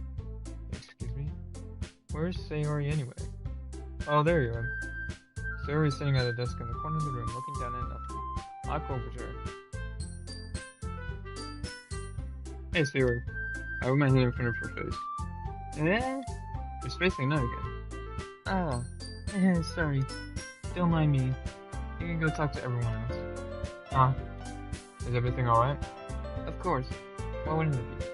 This feels like you're a little off. Sorry for assuming things. Jeez, you worry too much about me. I'm fine, see? Sayori showed me a big smile. Don't let me distract you from having fun with everyone. Well, alright. If you say so. I originally glanced at Sayori before turning back toward everyone else.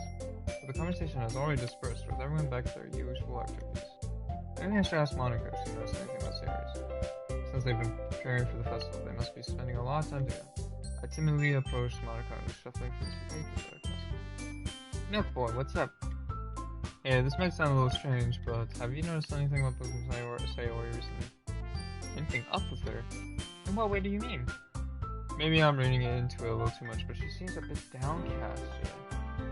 Oh, you think so? I can't say I've noticed anything about her. Monica appears across her in that area, who is idly dragging a rubber racer up and down the desk. Maybe there's something on her mind, but I'm surprised I'm not the one asking for. You certainly know her a lot better than I do. Yeah, but she's never really like this.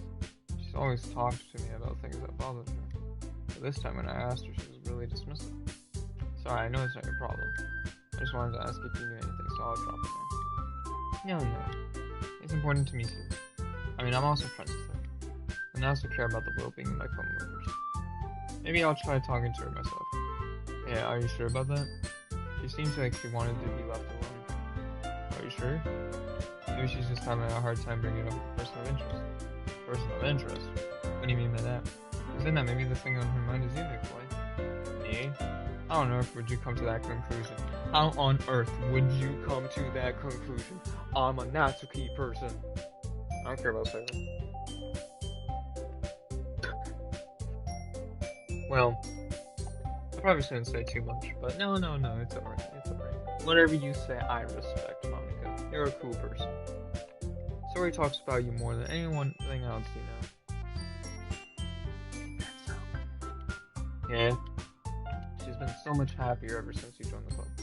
Like an extra light was turned on inside. But, no way. Story's always really good. She's always been full of sunshine.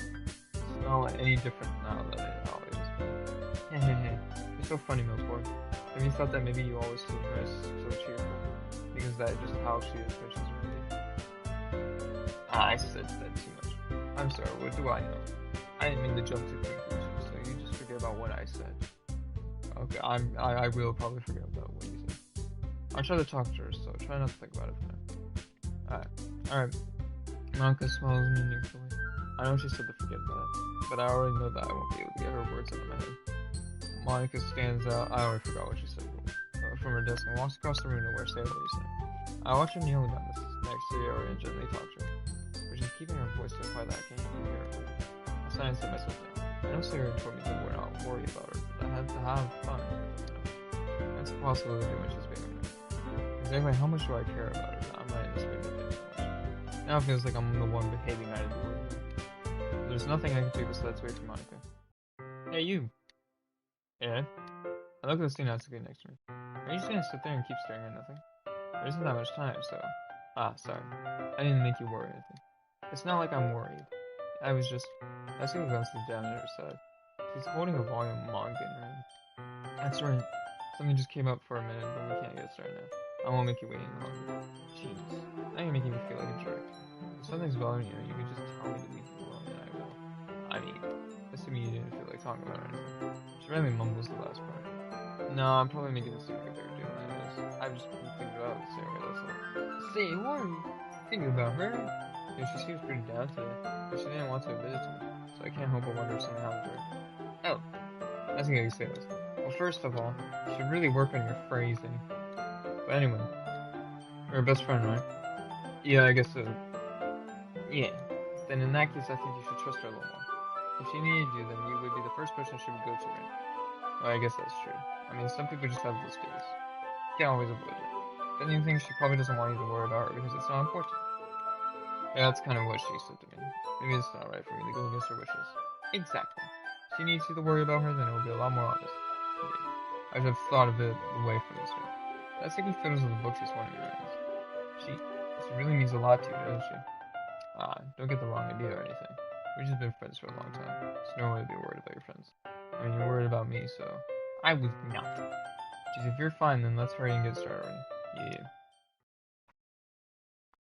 Yeah. Okay, everyone. After some time passes, Monica calls us to the couple.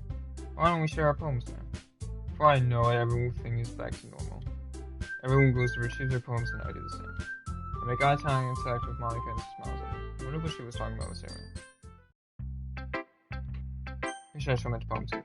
Oh, you already know it. Natsuki. Let's see. You're certainly enthusiastic today. Of course. You know I like your writing. I'm just surprised. It seemed like you had a lot of trouble admitting that before. Well, of course. God, this fly is still alive. I thought I killed it. I just had to put it in your place a little bit. not like, it's not like I was shy or anything stupid like that. Or jealous. I really wasn't jealous. Just because you happen to be a good writer. That's such a dumb thing to get jealous about. Okay, so I did get Natsuki, right? I did get the most of Natsuki.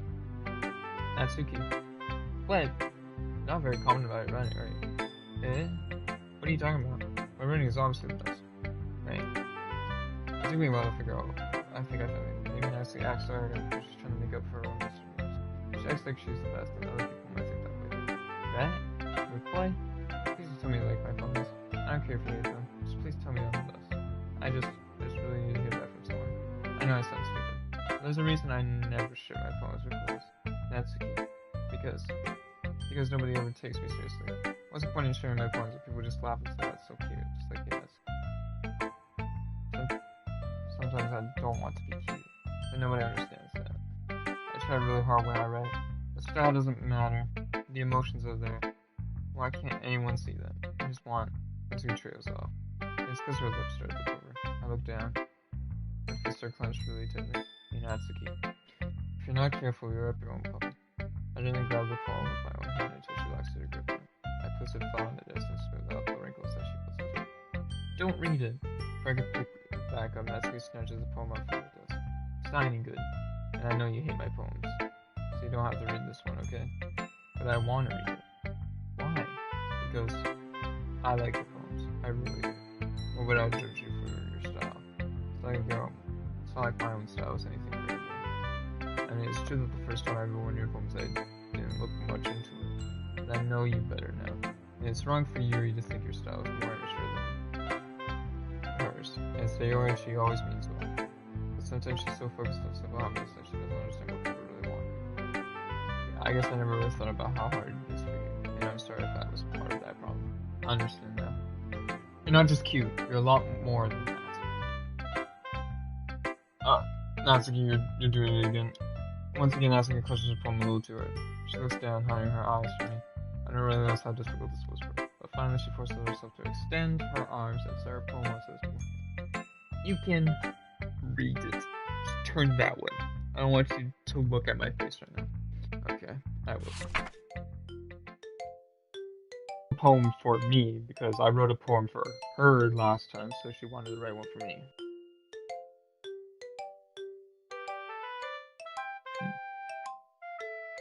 Because you tomorrow will be brighter.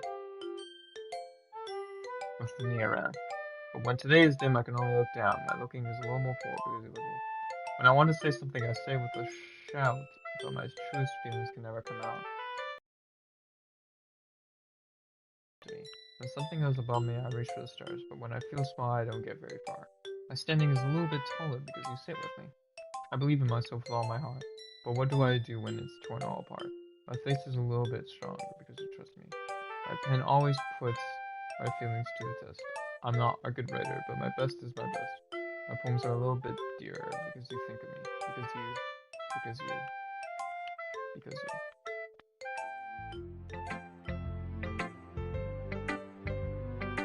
Why are you looking at me like that? If you don't like it, understand. I won't get mad. No, it's not, I don't like it. I was just a little surprised. It was just a little surprising to read. I guess I'm not used to hearing such nice things. Dummy. What do you think the point of writing is? Certain things that you can't just say? Yeah, I understand. I'm sorry for missing the point sometimes. Sayori mumbles completely failing this time comment like she usually does. Just remember that I can think these things sometimes too. You know, when you're nice to me, it's meaningful. I'm glad. See, Natsuki is satisfied to hand the poem back to her. But as I do so, Natsuki takes my hands and pushes them back away. Her small, soft hands surprise me with their searching. I don't want it. Eh? Why not? I just don't. Jeez. I realize what Natsuki is doing, and to be honest, she's trying to give me the poem in a roundabout way. Well, in that case, I'm going to do it. Instead of teasing her, I chose to go along with it. Yeah. Yes, sir. Good. If you didn't, I would. Never mind. Yes, I'm glad that you won. Natsuki backpedals and words and leaves it at that. Despite her best efforts to hide her expression, I could see her faintly smiling to herself. That's all for now, so go put it away before someone sees it, okay? Yeah. I'll go do that. With that, I returned to Misty so that I could put away Natsuki's poem. Should I show my poem to next?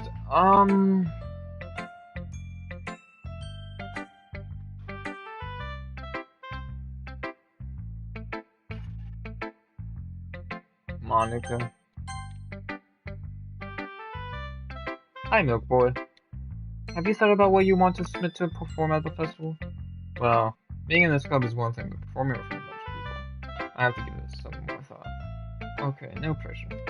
But whatever you do, I'm sure it'll turn out great. It'd also make me happy to see you. Anyway, let's take a look at today's poem. Sure. I let Monica take the poem I'm holding in my hands. Sticking with the Natsuki style once more, I see. You really like Natsuki, don't you? Oh my, that's... Oh, come on, Milk Boy. It's awfully suspicious, you know? Come on, bro, like, I don't have to do it. I mean, it's the pink hair, I'm sorry. It's the pink hair. I'm pretty sure if you, Sayori, or Yuri have their hair pink, I would be going for you guys as well. Spending time with her in the club room every day, pretending to like the manga that she's into. You know how Natsuki is. If I don't indulge her, she'll end up hitting me. No, I think you're misunderstanding, Milk Boy. It's not like Natsuki just hates anyone just because he doesn't give her what she wants. Yeah, she's assertive, but she's not that selfish. In fact, I think you're the only one who indulged her as much as you have. That's so. I kind of knew, but I just didn't want to admit it. So I just need to ask one thing. Be careful, please. Natsuki is kind of unpredictable. A lot of times she doesn't even know what she wants. After all, she's the youngest one here. She may not know how to handle her own feelings properly. What I'm saying is, if something bad happens, then it could end up damaging the club too. And you wouldn't do that to me, right? I'm trying to respond to Monica. While I care about her in the club, it's also kind of unfair to her now. Well, you're smart. I'm sure you'll do the right thing. Monica smiles freely. Anyway, I'll share my poem with you now, alright? Yeah, alright. The Lady Who Knows Everything. An old tale tells of a lady who wanders earth. The lady who knows everything. A beautiful lady who has found every answer, all meaning, all purpose, and all that this was ever sought. And here I am, a feather, lost adrift the sky, victim of the current of the wind. Day after day I search with little hope, knowing legends don't exist. But when all else has failed me, when all others have turned away, the legend is all that remains. The last dim star glimmering in the twilight sky. Until one day the wind ceases to blow, I fall, and I fall and fall and fall even more. Gentle as a feather, I dry quiver, expressionless. My hand catches me between the thumb and forefinger, the hand of a beautiful lady. I look at her eyes and find no end to her gaze. The lady who knows everything knows what I am thinking. Before I can speak, she responds in a hollow voice. I have found every answer, all of which amount to nothing. There's no meaning, there's no purpose. We seek only the impossible. I am not a legend. The legend does not exist. And with a breath, she blows me back a foot, and I pick a gust of wind. You know, I feel like learning and looking for answers are the sort of things that give life meaning. Not to get too philosophical or anything, but it was kind of my mind, so that's what I wrote about. I see. I never really put much thought into it. In a way, it's almost paradoxical. Because if we all have the answers, won't the world start to lose its meaning? You know, there's one thing I noticed. It seems like everyone in the club prefers writing about things that are more sad than happy. Are you surprised? I mean, if everyone was okay, we wouldn't really have anything to write about, would we? Humans are two-dimensional creatures. I think you know that better than anyone.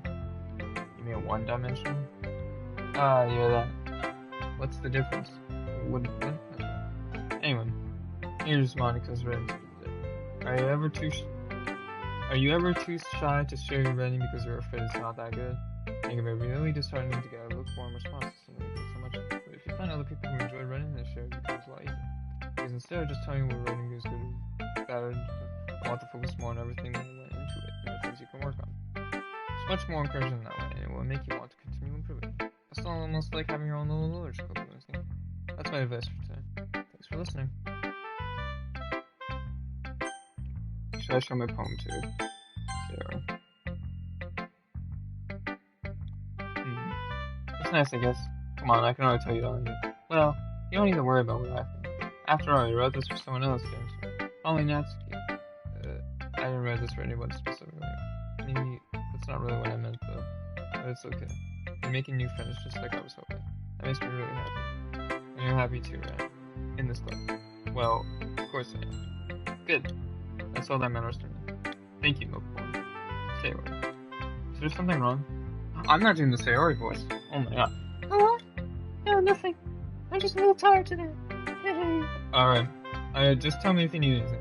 Alright? I will. Don't worry about me, okay? Maybe I'll go there and announce it. If you insist. Yay! I'm gonna go home a little bit early today. Sayori? I don't want to go to the funeral, okay? I'll see you tomorrow. Before I can say anything else, Sayori cheerfully walks out of the classroom, humming to herself. Or should I show my poem to next? Yuri's not gonna like my poem. I didn't do anything. Oh god. Yuri doesn't look too enthusiastic about spending time with me. I guess if she changes her mind, she'll come to me. But I should leave for a view for now. Really? She really hates me. Because I've really just been going all Natsuki, goddamn. So what would happen if I just went all Yuri? Would Natsuki just not talk to me?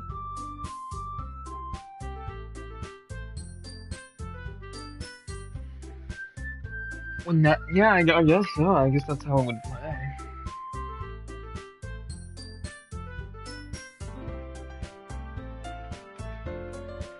Okay, you three. We're all done sharing poems, right? Why don't we start figuring out... Hold on a second. Is it just me, or did you say something strange just now? Yeah? Something did sound a bit unusual. Yeah, I didn't notice anything. That's right. You deviated from your usual catchphrase when addressing the club. Catchphrase? I don't have a catchphrase. Jeez. Why is the mood so weird today? Like even Yuri isn't immune to it. Huh? Stagnating air is common foreshadowing. That's only terrible is about to happen. In your books, maybe. Look, the only thing different is that Sayori isn't. It seems you're right. Sayori always helps lighten the mood a bit, doesn't she? It's almost like everyone balances the phone off a little when she's not around. Where the heck does she run off to anyway? I thought she'd just be pleased and decent. Oh, come on. She actually wasn't feeling too well anyway. Is that so? I hope she's alright. Seriously? Of all the times to not go home with her, you pick the time she's not feeling well? So much for you two being all you've been avoiding me today, so I didn't want to force it.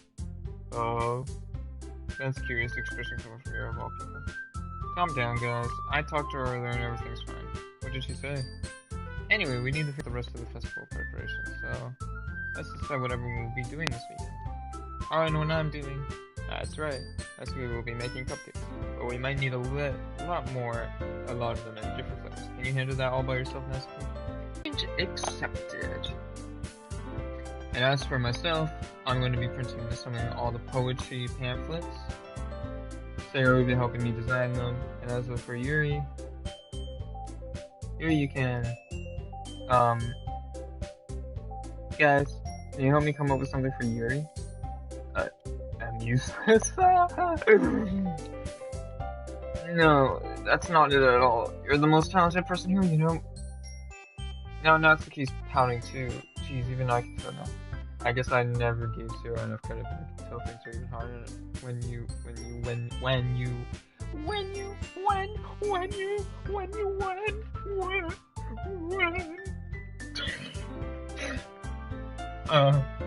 that may be the case, but if I can also be leader on my own, then I won't go as a person.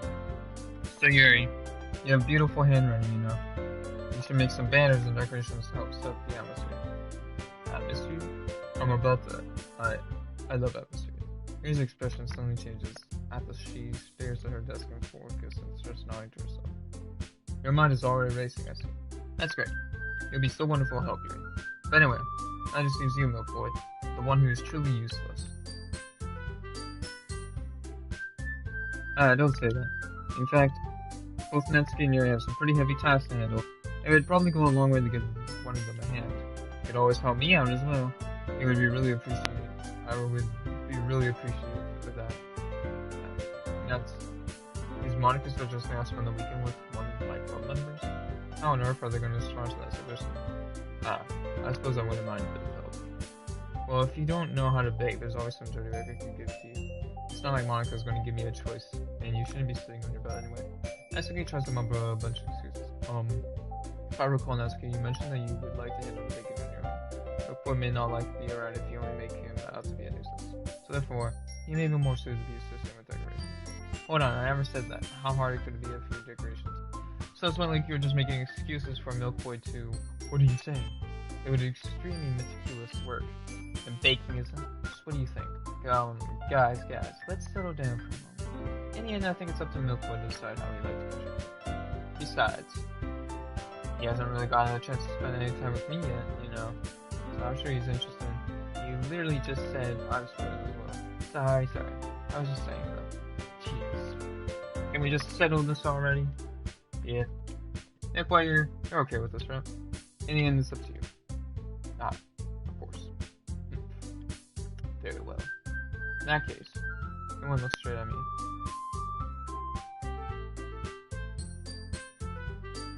But of course, I'm going to go with...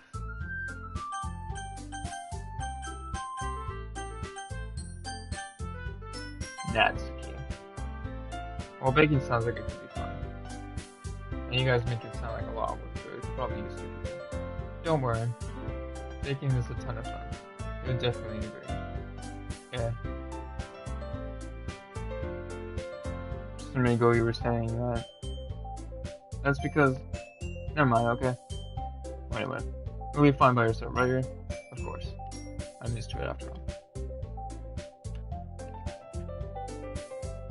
Alright guys, I'm gonna be right back. I just gotta go do something.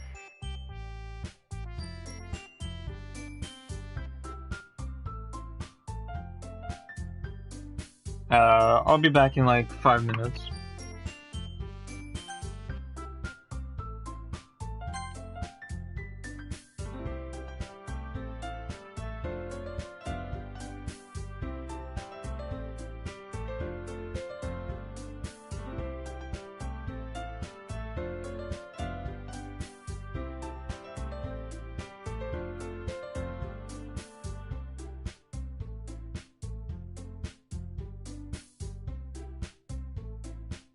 Alright.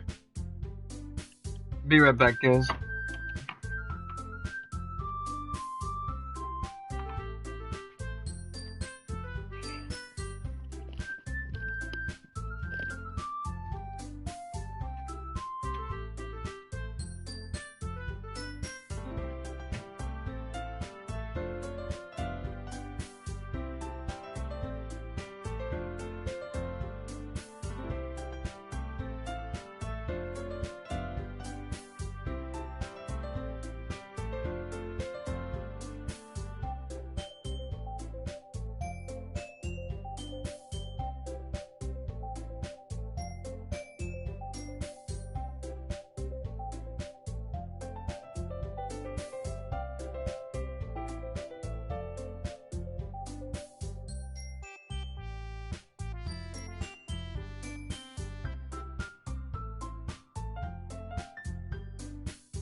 Alright. We're back again, boys.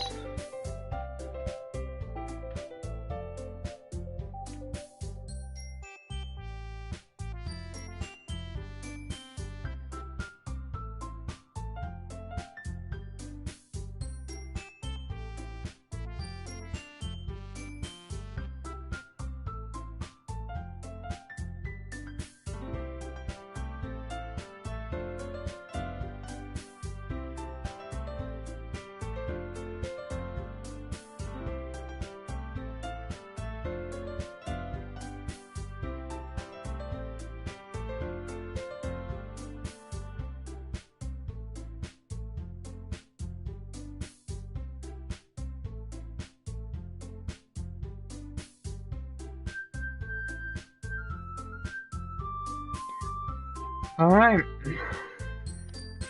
I'm back. Hey guys, sorry, I had to do some stuff, Hope you don't mind me, just dipping from the conversation. What were we talking about? That's good. Even though Yuri's more melodramatic, it's a little hard to not feel bad. So that's everyone, right? Anything else we need to talk about? No, I think that's it. Are you guys excited? Yes. Everything except the performance is gonna be awesome. I don't think that really counts. What about you, Milk Boy? Me? I guess you could say I'm interested in the sale alternate. That's good enough for me. What about you, Yuri? Yuri? He's just sulking? Unless he starts pounding too. It's not that big of a deal, I think. Well, it might not be just that. I think that Yuri might just be feeling a little underappreciated in general. I think having to come up with something for doing and nobody offering help. That doesn't mean... Hey guys, back and forth between everyone. Look. Yuri, you really are the most talented one here. And you're going to help make it a lot more fun and welcome. I mean, the cupcakes will probably help a lot too. They're going to make the atmosphere special. That'll be really important for the way that people feel during the April Princess. So, you need to start being dumb and give yourself a little more credit. Next Suki releases her eyes and turns around the face of the version. You didn't really mean that, did you? Not really, but... Monica and I are taken aback by Natsuki's words. Natsuki of all people to be saying such courageous things. But I begin to understand. Natsuki was trying to sound like Sayori. Even if it didn't work perfectly, I can tell her she tried to say something Sayori would say at a time like this. Because Sayori's help always helps everyone smile and feel good about themselves. I'm sorry for being mean. I'm going to do my best, and all of us are going to make it a really great event. Yeah. I hope to see everyone do their best. But with that, there's nothing more from today. So I guess it's time for us to head out. Okay, but I'm staying here a bit longer. I really got to do any reading today, so fair enough, there's nothing wrong with that. Everyone packs up their things. I start to follow Monica near the door as they chat between each other. Where are you going? Yeah. We started to figure out our plans for this weekend. You really would have gotten home and realized that you didn't even have a way to contact me. Oh, that's true. I have no idea how that slipped my mind. Jeez, good thing I stopped you. I'm giving you my number, okay? You better not make it weird or anything. Why would I do that? That's what gives me our number. Okay, I'm coming over on Sunday. I'll bring all the ingredients. Wait, you're coming to my house? Well, yeah. What's wrong with that? I mean, I just figured that since I'm the one helping, I would be going to your house. Yeah, right. Like I could have a go over to my house. My dad would kill me. Really? It's kind of strict if you ask me. Yeah, how do you think I feel? I can't do anything when my dad is home. Anyway, I just need to complain for a second. We have each other's numbers now. That's all I needed from you. I still text you when I'm coming over.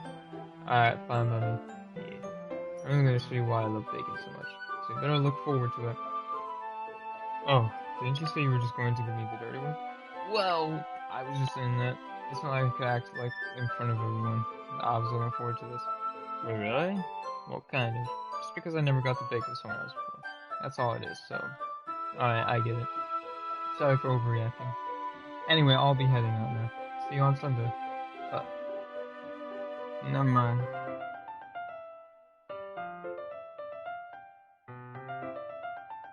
I can't believe this. Natsuki is going to come to my house on Sunday? My anxiety shoots through the roof. even though I've gotten pretty used to handling her at this point. So telling what might end up happening when we're outside of school. More than that, she told me that she was looking forward to it. Is this the chance I have to make something happy between us? Or is it too early for that? Only time will tell. But until then, I won't be able to take my mind off them. I seriously can't wait. I gotta write a poem, right? It's already Sunday. Oh, we don't have to write a poem. I've been getting increasingly anxious about Natsuki's upcoming visit. I keep telling myself there's no reason to be nervous, but it doesn't help much. I wonder if she'll act any different when it's just the two of us. Meanwhile, she's been texting me a lot. We're seeing each other one after exchange to double check, but it turned into a conversation. She's almost a different personality on the phone, using tons of emoji and cute language. She also really likes complaining about things, but I kinda saw that one coming. Putting Natsuki aside, I haven't heard a thing from Sayori since she left the club earlier the other day. It's not like we text each other all the time or anything, but I've been worried about her in the back of my mind. Between what Sayori said and what Monica said, is it really okay for me to put my Sayori's feelings aside when she might need me? I decided to visit Sayori before Natsuki comes over. Rather than asking, I simply tell her I'm coming over, much like we've done in the past. Once I reach Sayori's house, I'll knock on the door before entering it myself. Again, we used to play so often that we made it a habit of simply entering each other's homes like we were family. The house is quiet. Sayori isn't anywhere on the first floor, so I assume she's up in her room. It's already strange of her not to run down and greet me. I head up to her bedroom where I finally find her. Sayori? Hi, Milk Boy. Oh, hi, Milk Boy! I sit down in her room. Sayori forces a smile, but it's easy to tell that she's different. There's a minute of silence between us. You haven't come over like this in a long time, have you? I guess you're right. It has been a long time. Not much has really changed, has it? Sayori's room is as messy as it's always been. I also recognize the same stuffed animals that and wall decorations that she's had for years now. If you came over more often, If you came over more often, it wouldn't be such a mess. that's because I end up cleaning it for you. How come you suddenly wanted to come over today? Are you supposed to see Natsuki today? Yeah, but wait, how did you know that? Sayori had already left by the time we decided the last meeting. Monica told me. It's only natural for her to keep me informed about the festival preparations, right? That's true. But what about you? Aren't you going to be helping Monica today? Of course. But I'm Just hoping you're online. We didn't plan to meet up or anything. So it's just me and Natsuki then. Yep. There's more silence between us. Sayori stares in a random direction. Everything about her behavior is really uncharacteristic. I didn't get to the point. I just wanted to see how you were doing. After you left on Friday, when something's wrong, you can't hide it from me. I know you too well. So, Sayori smiles, shaking her head. That's no good, Milk Boy. Yeah? Why can't it just be like it's always have been? This is my fault. If I didn't get so weak and accidentally express my feelings, if I didn't make that stupid mistake, then you wouldn't have been worried about me at all. Then you wouldn't have come here. You wouldn't have been thinking about me right now. This is just my punishment, isn't it? I'm getting punished for being so selfish. And it's how the world decided to have you come over today. This just wants to torture me. Yeah. Sayori? I grabbed Sayori by the shoulders. What on earth are you saying? Are you listening to yourself right now? I know something something happened to you. There's no other explanation for you to be like this. Just tell me already. Until I know, I won't be able to stop thinking about it. Sayori gives me an empty smile. You only put me in a trap, Milk Boy. But you're wrong. Nothing happened to me. I've always been like this. You're just seeing it for the first time. Seeing what? What are you talking about, Sayori? Yeah. You're really just gonna make me say it, aren't you, Milk Boy? I guess I have no choice this time. The thing is, I've had really bad depression my whole life. Did you know that? Why do you think I'm late to school every day? Because most days I can't even find a reason to get out of bed. No reason is there to do anything when I fully know how worthless I am. My voice is dying! Why go to school? Why eat? Why make friends? Why make other people put their energy and care and waste by having them spend it on me? That's what it feels like. And that's why I just want to make everyone happy. Without anyone worrying about me. I'm in shock. I can't even figure out how to respond. How is it possible that Sayori kept this from me the entire time that I've known her? She really wants so badly for me just not to think about her? Why, Sayori? Why is it that you've never told me about this? It almost feels like I'm being betrayed as your close friend. This If I knew, I would have done everything so much that I could do. I would have tried a little bit harder to make everything a little better for you. That's why I'm your friend. All you have to do was tell me. You don't understand at all, Malcolm. Why do you think if I told you, then you wouldn't have to waste effort caring about me instead of doing important things? I don't want to be cared about. It's bittersweet when people try to care about me. It feels nice sometimes, but I was like a bat being swung up its head. That's why I wanted so badly for you to make friends with everyone else. Helping everyone be happy together is the best thing for me. But then I discovered something else too. Seeing you make friends and get closer with everyone in the club. It feels like a spear going through my heart. So I decided the world just wants to torture me. Every path leads to nothing but hurt. You're right. That I don't understand. I don't understand your feelings at all, Sarah. I don't need to understand. Whatever it takes for me to help you stop hurting. That's what I'll do. No, look, boy. There's nothing. Nothing at all. The only thing that could help us isn't for me to be like the else was. But I was selfish. I finally showed you what a horrible person I am. Tears streaked down Sailor's face. I made you join the literature club because I was selfish. And I was punished by my heart hurting in a way that I couldn't understand. And now you came here, and I made you hurt too. I'm just weak and selfish. That's all I am. I deserve every last one. Without thinking, I once again grabbed Sailor's shoulders. This time I pulled her into a tight embrace. Ah, milk boy. Sailor, I don't care if you feel selfish. I'm really happy that you convinced me to join the club. Seeing you every day makes it worthwhile enough. If I make friends with everyone else, then that's just a bonus. But please never underestimate how much I care about you. I wouldn't have it any other way. Milk boy. Sayori isn't hugging me back. Despite my arms being wrapped around her, Sayori's arms remain at her sides. She starts sobbing next to my ear. No, don't do this to me. Please don't do this. Milk boy, Sayori barely manages to speak between her sobs. I don't know if I'm doing the right thing, but all I want for her is to know that I care. If you have it in you to call yourself selfish, then you have to let me be selfish too. No matter what it takes, I'll figure out what needs to change. If I make these feelings go away, and if there's anything that you need to do, then you better tell me. I'll get mad if you don't. I don't know. Gently, Sayori finally puts her arms around me in her chin. I don't know anything. It's all really scary. I don't understand any of my feelings, but the only time I'm not feeling nothing is when I'm feeling pain. But your house is so warm, and that's really scary too. Sarah lets me go. As she does so, I let her go as well. The festival is tomorrow. Yeah. It's gonna be fun, right? Yeah. How would you like for me to spend it all with you? It's what I want. I promise. Right. I think that would be nice then. Yeah. Sarah wipes her cheeks. If I could spend the whole day here, I would. But of all days, this had to be the one where I have other plans.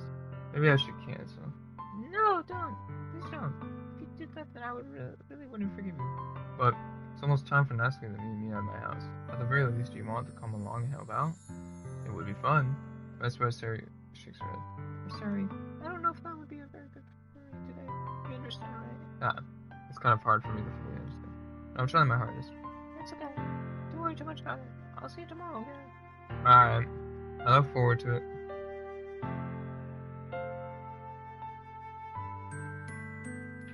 I take a bus to Sayori next to her house. On the way home, I found myself still feeling uneasy. But it's hard for me to keep thinking about it when Natsuki is about to come over too. I think Sayori's right. I shouldn't be worrying too much, and we're definitely going to have a great time tomorrow. I should just focus on what's ahead of me. I spent only a few minutes back at my home anxiously waiting when Natsuki's arrival. Finally, when she takes me to let me know she's outside the front door. Without delay, I open the front door to let her in.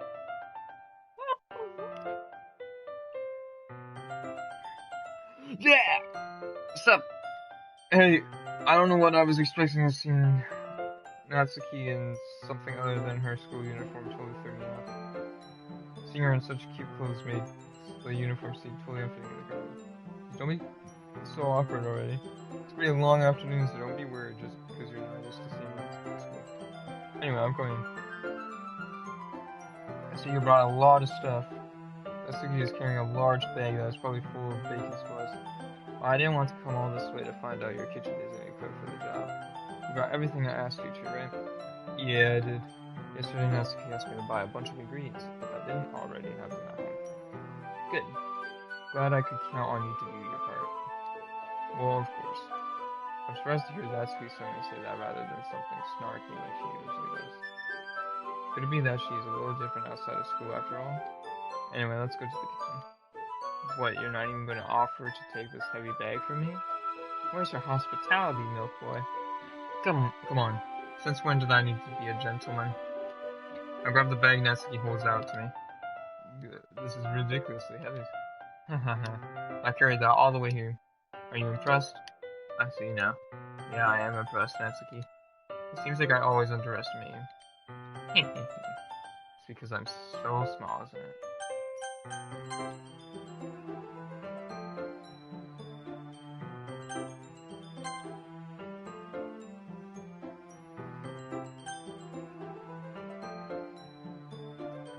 You jerk.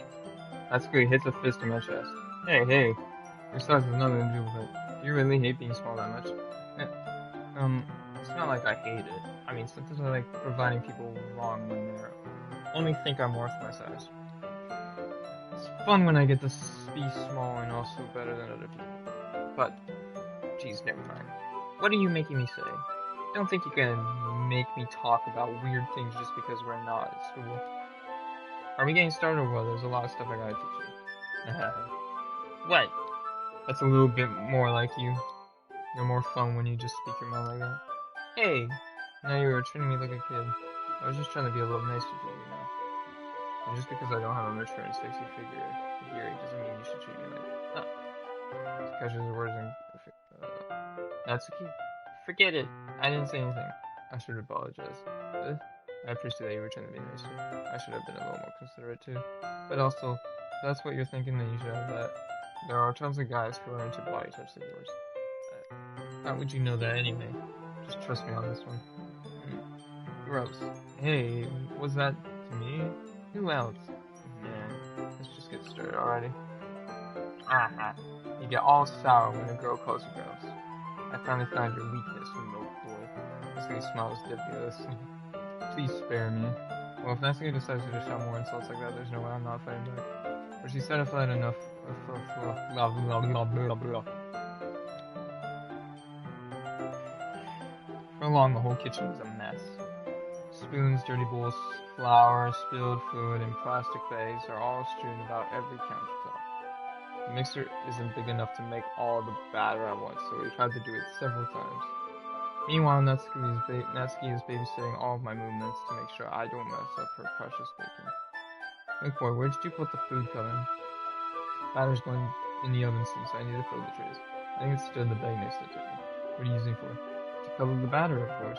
I'm making each tray a different color. That way, even if the flavors are different, everyone can still pick their favorite. Are we doing anything like that with the icing? Do you want to? You're asking me? I don't really have a preference, so come on. You're not putting any heart into this at all. Can you at least try that? The presentation was going to get the creative and have the most fun. It's a million times more worth it. In the end, just looking at it makes everyone's eyes light up. Like the ones you made on the first day. I recall Natsuki proudly presenting her cat-shaped cupcakes and Sayori and Monika's delighted expressions. Oh my god, bro, like this is so fucking fun. I wonder if I can make Natsuki proud like that too. Yeah, maybe I will use the food coloring. Sounds like you're starting to understand. Just make sure you completely finish mixing the icing before you mess with the food coloring. Yeah, it's getting there. We were using the electronic mixer for the batter, so I got stuck with a whisk and a huge bowl for the icing. The icing's still all lumpy. Are you even trying? Well, yeah, it's just, it'll just take a little longer. Jeez, I'll be here all night if you do it like that. Here, look. He grabs the whisk from me and uses her other hand to tilt the bowl back. You really need to beat the crap out of it. After a few seconds, oh my god, see? As if to emphasize, Natsuki sticks a finger in the icing and pops it into her mouth. I only start to do the same. Hey! Sister grabs my wrist. I don't want your gross fingers in my icing. You're icing it. Are you forgetting who did all the work? I still to fight back, trying to inch my finger toward the bowl. Don't make me beat the crap out of you next. I'd like to see you try. Push harder, just enough for my finger to reach the icing. I'm gonna scoop some of my finger just as Natsuki takes a fall around. Ah! The force of Natsuki pointing causes me to stumble, making her stumble in return. Gross! You got it on my face! Whose fault is that? There's a big glob of icing on Natsuki's cheek. She tries to reach it for it, but it's too far away. Jeez. You know what? Take this. This instance, wipe it off with her finger before shoving her finger toward my face. You wish. I'm faster. I grab her wrist with my hand before it reaches my face. Next thing he tries to use her other hand to fight back, but I grab that one as well.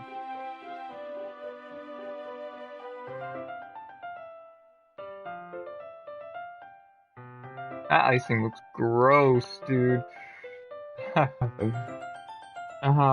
Stop. Not until you apologize for calling me gross. Fine. I'm sorry for calling you gross. You know, I don't mean it. It's just fun seeing you react to it. You do that to me all the time, you know. Saying dumb things just to get a reaction out of me. You really shouldn't tease girls like that. That's so. Honestly, I probably shouldn't do this either. I take Natsuki's finger and put it in my mouth, licking off the icing.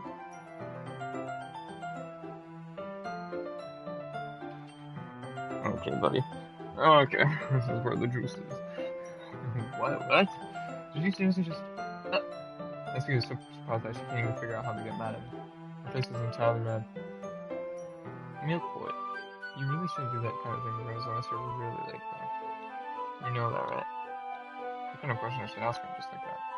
How did the mood turn to this so quickly? Natsuki gazes at me in silence, and Mr. Shallow breaths. Why am I starting to feel dizzy? Out of nowhere, the fire alarm starts going off. Natsuki rushes over to the oven. Is something burning? I thought you didn't put the cupcakes in it. No wonder. You left a dirty tray in here, dummy. How could you make a mistake like that? Should have checked before turning the oven on. Don't blame me for your mistakes. Jeez. Natsuki uses an oven mitt to grab the blackened tray out of the oven. She sits on top of the stove. In her no moment, the fire alarm stops. Anyway, I'm putting them in the oven now. Yeah. It's just from the moment before steam moves out of our heads. But the moment has already been lost. I watch as Natsuki slides the cupcake trays into the oven. Now I pick up the whiskey and continue with the icing like nothing ever happened. Ah, that smells so good. The cupcakes are ready to be poured into the oven. As soon as Natsuki opens the oven door, a blast of sweet-smelling warm air fills the room. Look at how cute they are. She proudly shows off the different colored cupcakes in each of the trays. They'll look even better once we add the icing. Not like you need to tell me that. I brought decorating stuff, so I hope you can get creative. Here, scoop the icing into these bags. Natsuki hands me some plastic bags. I have these nozzles that will make it look nice and fluffy. This one can even make flowers. We probably won't be using it this time though. What's this one for? You pick up one of the nozzles at a much thinner tip than the others. That one's really thin, so you can use it to make stripes or other patterns. But you can also use it to write stuff on the cake. Like happy birthday or whatever. Huh, I see. That gives me an idea, actually. Eh? Well, it's a literature event, right? We can make it more literature themed by writing a different word on each of the cupcakes. It would be fun to see people choose their cupcakes based on a word they liked. Yeah. I was kind of expecting you to say something really stupid. But that's actually a really cute idea, so... Maybe I'm getting it from you. What's that supposed to mean? I'm not cute. Come on. We're not at school, nobody's judging. You can dress and act like this and not expect me to think you're cute. Well, to the roasters. Same with you, right? Did you say something? No, nothing. Let's just do the icing. Natsuki picks up the paste and passes the nozzle onto each of the bags. There's a lot to do, so we shouldn't be wasting time. Here, I'll show you how to do it. Oh my god, bro. Without giving me a chance to think about before, Natsuki quickly moves on. She shows me how to apply icing and then we each get to work. I like how we're doing all this while Sayori's literally in the other house, just depressed. When we're finally finished, Natsuki puts them all side by side to admire our work. Look at how pretty they are together. Yeah, they are, aren't they? I wish I could have one now. Well, there's no reason you can't, right? I don't see any harm in that. Well, yeah, but my dad's making dinner tonight, so I really need to save my appetite. So Sayori's the exact opposite in that regard. If she was here, we'd probably be down 10 cupcakes already. And she would still eat dinner. Come on, that's just unhealthy. Besides, when my dad cooks, I need to eat as much of it as I can. Well, anyway. I was hoping we'd have time for manga, but I need to be home for dinner. Ready? That's a shame. It's your fault for working so slowly. Should have thought about that. I think you'll always have this chance. Man. As usual, Natsuki places the blame on me. You can bring the cupcakes tomorrow, right? If you and Sayori each carry some, then you could probably do it on one trip. Yeah, I could do that. And don't worry, I won't let her eat any. Nah. I wish she would listen to me the way she listens to you. Yeah. I again think back to the conversation I had with Sayori earlier today. I felt so hopeless. Sayori always does listen to me, but at the point it felt like she couldn't listen to me at all. Okay, I'm all packed up. Good work today. You too. I'll walk you out, I guess. Man, bro, like, just like Natsuki's already about to leave. It feels like the afternoon went by in a flash. More than that, did I even take the opportunity to get closer to her like I wanted? Well, I guess I'll be off then. Thanks for all the help and everything. I'll see you tomorrow. Wait, Natsuki. Eh?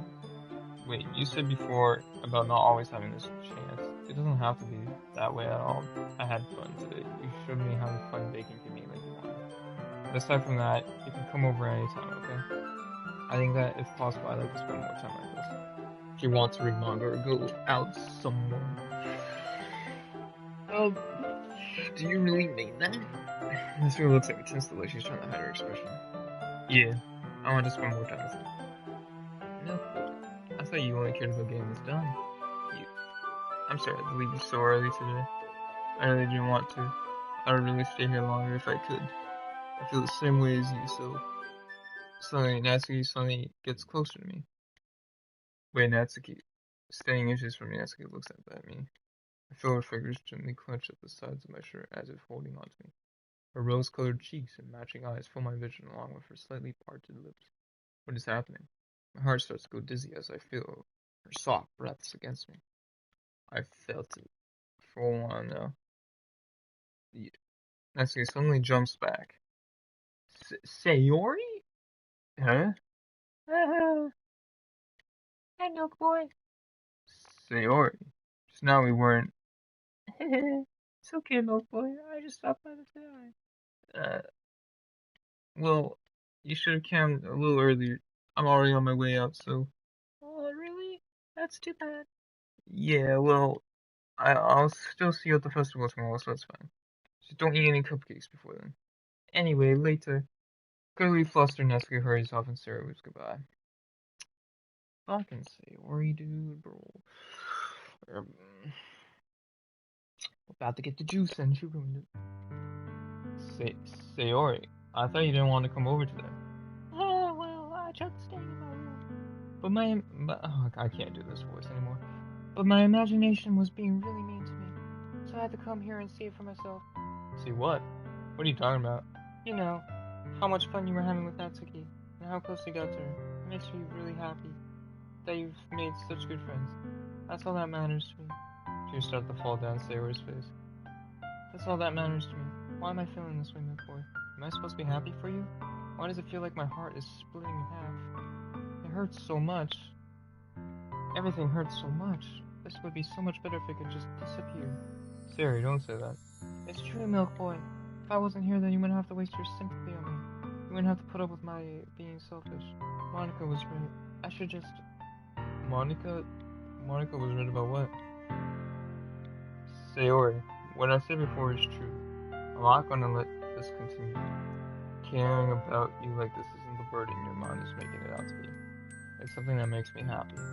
It's something that I wouldn't trade for anything else. So even if it takes an entire lifetime, I'm going to be by your side until you don't feel any more pain. But... Sarah looks away. I put a hand on her shoulder, reassuring her. I'm scared, Milk Boy. I'm really scared. What are you scared of, Sayori? I'm scared that I might like you more than you like me. Sayori? It's true, isn't it? I was weak and started to like you too much. I did this to myself. Milk Boy, I like you so much that I want to die. That's how I feel. And that's enough, Sayori. I want you to hurt anymore. I set my hand down Sayori's arm and squeezed her hand in my own. Do you remember how I said I always know what's best for you? Do you still believe me? Wordlessly, Sayori nods. Even if you don't understand all of your own feelings, I know what you need the most right now. And that's what I'm going to give to you.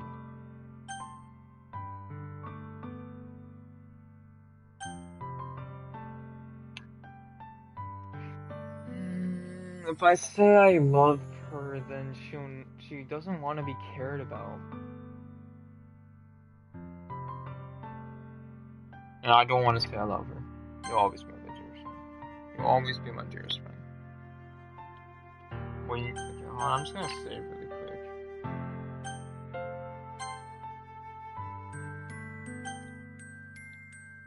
You need the most of these things to be like they've always been. Monica told me the truth. She told me how much happier you seemed after I joined the club.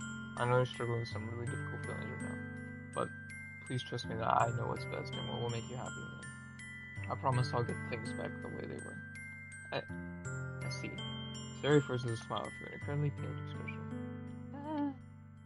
Is this what it feels like to get stabbed in the chest? I should write a poem about this. Sayori. It's okay. This is just my punishment, remember? For being so selfish. So please don't worry about these stupid feelings. I know you're right. I know this whole thing that there's no happiness down this path. That's why I came here. Just so I could get the answer I need to hear. And the other thing, you're also right that I just want it to go back to the way it was. I realize that now. You really do know me better than anyone before. I trust you with anything at all. So, Sarah's smile finally breaks. All of a sudden, she turns around and drops to her knees. Ah! Clutching her head with both hands, she screams as loud as she can. I'm so shocked that I don't know how to react. Sarah looks over her shoulder and flashes me. One more week's before turning around and running off. Sayori! I'm left helplessly staring in front of my house. Why am I feeling so horrible about this? Something more than I could have done. The most I could do is support Sayori through her feelings. Help her out on the path that's right. And I'm having as much trouble understanding Sayori's feelings. Even though I can comfort her, I keep wondering if I should do this with her or something different. I know these thoughts will continue to plague me until things are back to the world. I'm going to give it everything I've got. Sarah will always be my dearest friend. Now do whatever it takes to put a smile on her face every day. That's deep! It's the day of the festival. Of all days, I expected this to be the one where I'd be walking to school with Sayori. But Sayori isn't answering her phone. I considered going to her house to wake her up, but I decided that's a little too much. Meanwhile, the preparations for the event should be nearly complete. I managed to carry all the cupcakes myself, by carefully stacking 2 trays. Natsuki is already texting up a store, but I can't respond thanks to my hands being full. Funnily enough, I probably feel the same way as Natsuki about the event. I'm more excited for it to be over so I can spend time with Sayori and Natsuki at the festival. But knowing Monica, I'm sure the event will go great, too. Milk Boy! You're the first one here. Thanks for being early. That's funny, I thought at least Yuri would be here by now. Monica is placing little booklets on each of the desks in the classroom. They must be the ones she prepared that have all the poems we're performing. In the end, I found a random poem on that I thought Monica would like and submitted it. So that's the one I'll be forwarding. I'm surprised you didn't bring Sayori with you. Yeah, she overslept again. That dummy. You'd think that on days this important she'd try a little harder. I say that, but I suddenly remember what Sayori told me yesterday. And I suddenly feel awful knowing it's not nearly that simple for her. I only said it because it's the way I'm used to thinking. But maybe I should have gone to wake her up after all. You should have taken a little responsibility for her, Milk Boy. I mean, especially after your exchange with her yesterday. Kinda left her hanging this morning, you know.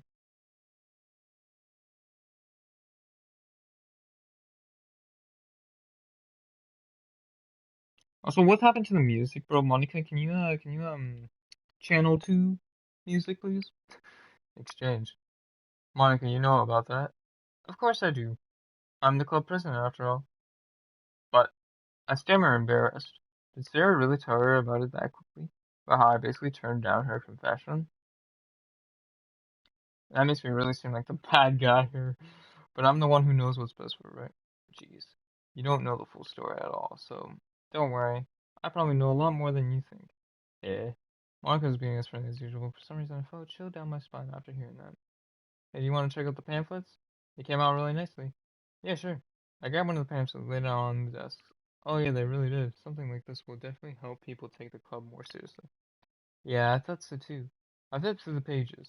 Each member's poem is neatly printed on its own page, giving it an utmost professional feel. I recognized Natsuki and Yuri's poems for the ones they performed during our practice. What's this? I flipped to Sayori's poem. It's different from the one she practiced. It's one that I haven't read before.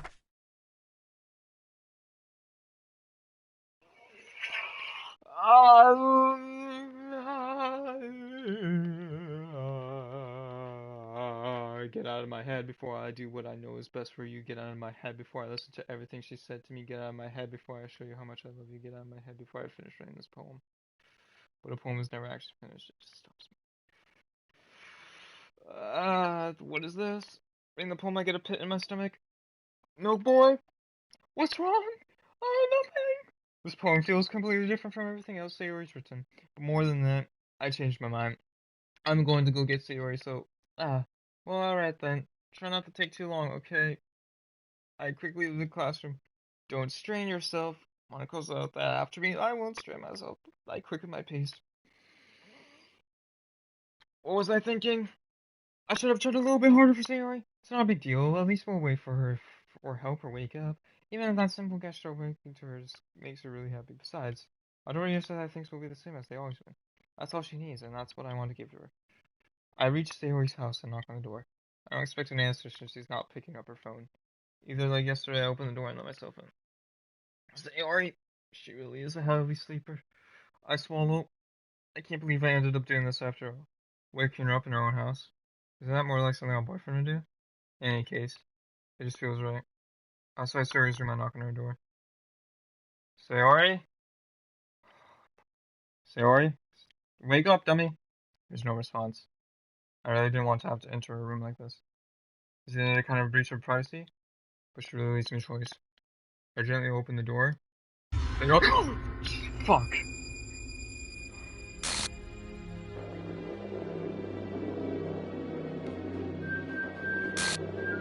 Sayori, you dumbass!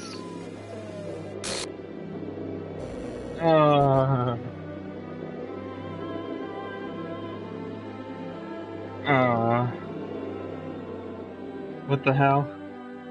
What the hell? Is this a nightmare? It has to be.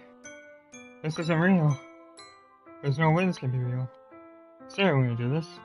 Everything was normal until a few days ago. That's why I can't believe that my eyes are showing me. I suppressed the urge to vomit. Just yesterday, I told Sarah we'd be there for her. I told her I know what's best, and everything would be okay. Then why? Why would she do this? How could I be so helpless? What did I do wrong? Turning down her confession? That has to be what pushed her over the edge. Her agonized scream still echoes in my ears. Why did I do that to her when she needed me the most? Why was I so selfish? This is my fault. My swarming thoughts keep telling me everything I could have done to prevent this. If I just spent more time with her, walked her to school, and gave her what I know she wanted out of our relationship, then I could have prevented this. I know I could have prevented this. Screw the literature club. Screw the festival. I just lost my best friend. Someone I grew up with. She's gone forever now. Nothing I do can bring her back. This isn't some game where I can reset and try something different. I had only one chance and I wasn't careful enough. And now I'll carry this guilt with me until I die. Nothing in my life is worth more than hers. And I still couldn't do what she needed me from me. And now, I can never take it back. Never. Never. Never. Never. Never.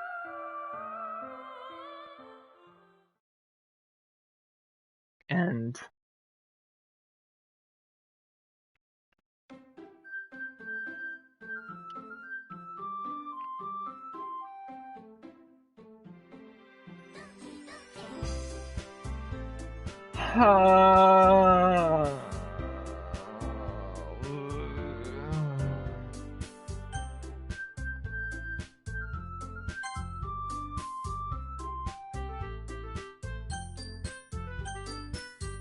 Okay. Well, I think we'll call it quits right now. We'll go back. I need a break. I'm probably like, this is like, out of every day I've lived in my life, I think this is the one day where I've spoken the most ever. So yeah, I'm gonna end it here. Hope you guys enjoyed Doki Doki. I will be back again either tomorrow or Thursday to do more of this. And, yeah. Alright, anyways, that's the end of this stream. Hope you guys enjoyed it. And I'll see you guys later. Or Sayori. And maybe we'll try to get more into Natsuki. So yeah, the end.